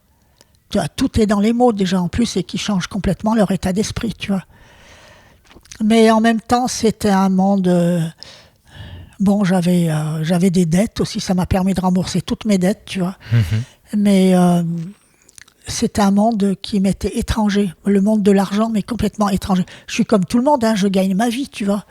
Mais je demande aussi des tarifs très raisonnables par rapport aux heures de travail que je fournis, parce que tout le monde doit pouvoir s'offrir un traitement. C'est très important, tu vois, et les maîtres veille, j'aurais toujours assez. À l'époque, justement, Didier m'a dit, allez, tu vas entrer dans mon cabinet de groupe, etc. Et, oui, ça m'a sauvé la vie, parce que ça m'a permis de rembourser tous mes amis. Je leur devais plus de 40 000 euros, tu vois, ce qui était quand même un gros truc, quoi, tu vois. Non, je suis très content de voir, je ne le suis plus. Je ne suis plus cette personne. Je vois pas l'utilité, c'est peut-être pour que je parle de ça, je sais pas. Bah si, c'est super intéressant. Bah moi, ça m'ouvre une porte sur toi, et regarde un truc qu'on n'avait pas parlé. Ah oui, cette période où tu étais à Paris, tu faisais la fête et tout, tu fais comme une cheminée. C'est génial aussi de voir. Tous les afters de Paris, je les ai connus. Tous, je les ai tous faits. T'as croisé des personnes un peu connues, t'as vu des... Oui, mais il faut pas le dire, parce que je les ai croisés dans des circonstances ou de coaching ou d'astro. Et tu sais, tout ça, c'est des métiers où il faut respecter quand même. Bien sûr. Ouais, c'est la confidentialité. La confidentialité. Mais c'est ça qui est intéressant, c'est qu'il y a plein de personnes qui feraient ils sont pas ouverts à ça alors qu'ils le sont, et des personnes dans des hautes sphères aussi qui sont aussi tout à fait connectées à l'invisible, au spirituel. Oui, bien sûr, mais qui le sont parce que ils attendent le côté magique. Le côté gratifiant, genre faites de l'astro, dites-moi dans mes vies précédentes, j'ai dit, je suis désolé, je pratique pas. Oui. Parce que j'ai toujours entendu dire qu'un tel était prince, une telle était machin. J'ai dit, alors les prostituées et les maçons, ils se réincarnent pas, quoi. C'est pas personne n'a jamais eu ce passé là, rien si, moi on me l'a dit justement, des vies antérieures de prostituées, voilà, de femmes avec plein d'enfants sans un homme, ou des trucs comme ça. Voilà, c'est ça, oui, mais c'est très rare, franchement. Mais donc je n'ai jamais fait des choses de ce genre-là. Voilà, c'est ça. C'est simplement. Alors que par exemple, ma façon d'apprendre l'astro, on m'a prouvé intellectuellement que j'avais déjà été astrologue il n'y a pas si longtemps. Bien sûr. Que vraiment j'ai pratiqué des trucs. C'est ça qui fait aussi des incarnations 5 et 6, qu'on se rappelle les choses très vite et qu'on apprend vite. Oui. Tu vois ? Parce que moi, je vois que tout de suite, je reconnais les choses et que ça va vite. J'intègre vite. J'intègre vite tout, quoi. Voilà, c'est ça. Donc, il y a le côté HPI aussi et tout ça dans le fonctionnement. Pour moi, t'es clairement aussi comme ça.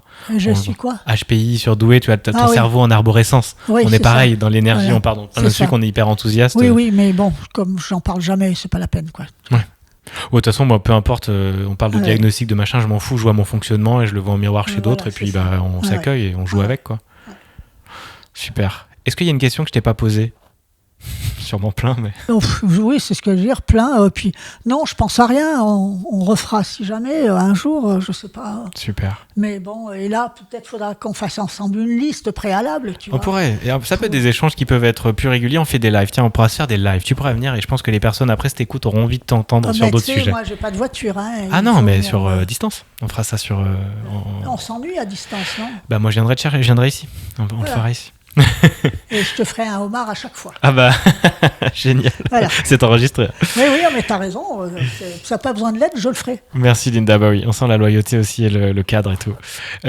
Comment tu repars pour terminer de cette interview ensemble?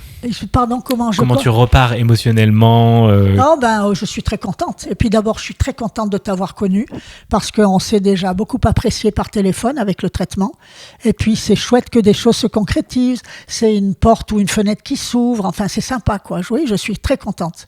Je suis tout à fait... Et je ne vais pas dire le mot satisfaite parce qu'il est bête, ce mot. Pourquoi? Parce que c'est pas ça. Je suis sereine. En paix. Voilà, c'est ça. Je suis très contente, mais satisfaite, c'est pas un bon mot. Je suis contente et je suis joyeuse. Voilà, c'est ça. Je suis joyeuse et la joie, c'est la porte ouverte à beaucoup de choses, tu vois. Merci beaucoup. C'était vraiment un très chouette échange. Je suis contente de te connaître, vraiment. Et moi je trouve que tu as beaucoup de valeur et c'est bien. Merci beaucoup. Plus ça ira pour toi, mieux ça ira, tu verras. Yes, et tu m'as beaucoup aidé sur le chemin, donc merci aussi. Et puis moi, j'avais le mot nourri. Je me sens nourri de notre échange, tu vois, genre... Et ça crée de l'enthousiasme encore plus. Ça. J'ai envie de... mais il faut que je dise ça, j'ai envie de parler de ça. Voilà, c'est ça, oui. D'où ta question, est-ce qu'on a parlé, etc. Oui, la prochaine fois, on fera une liste. Grave, on fera ça. Très merci beaucoup, Linda. C'était un plaisir. Merci à toi, Julien, vraiment. Et merci à vous de nous avoir écoutés. Très sincèrement. Merci. Et n'hésitez pas à mettre en commentaire des questions ou autres, échanger. Vous aurez tout dans la description. Je vous montrerai où rejoindre Linda. Et puis, on continuera aussi à échanger. Donc, suivez-moi sur Insta, @juno.audio. Et puis, on reste en contact. Et merci pour votre écoute jusqu'au bout. Ciao. Et merci à toi, Julien. Ciao, ciao. Ciao à tous.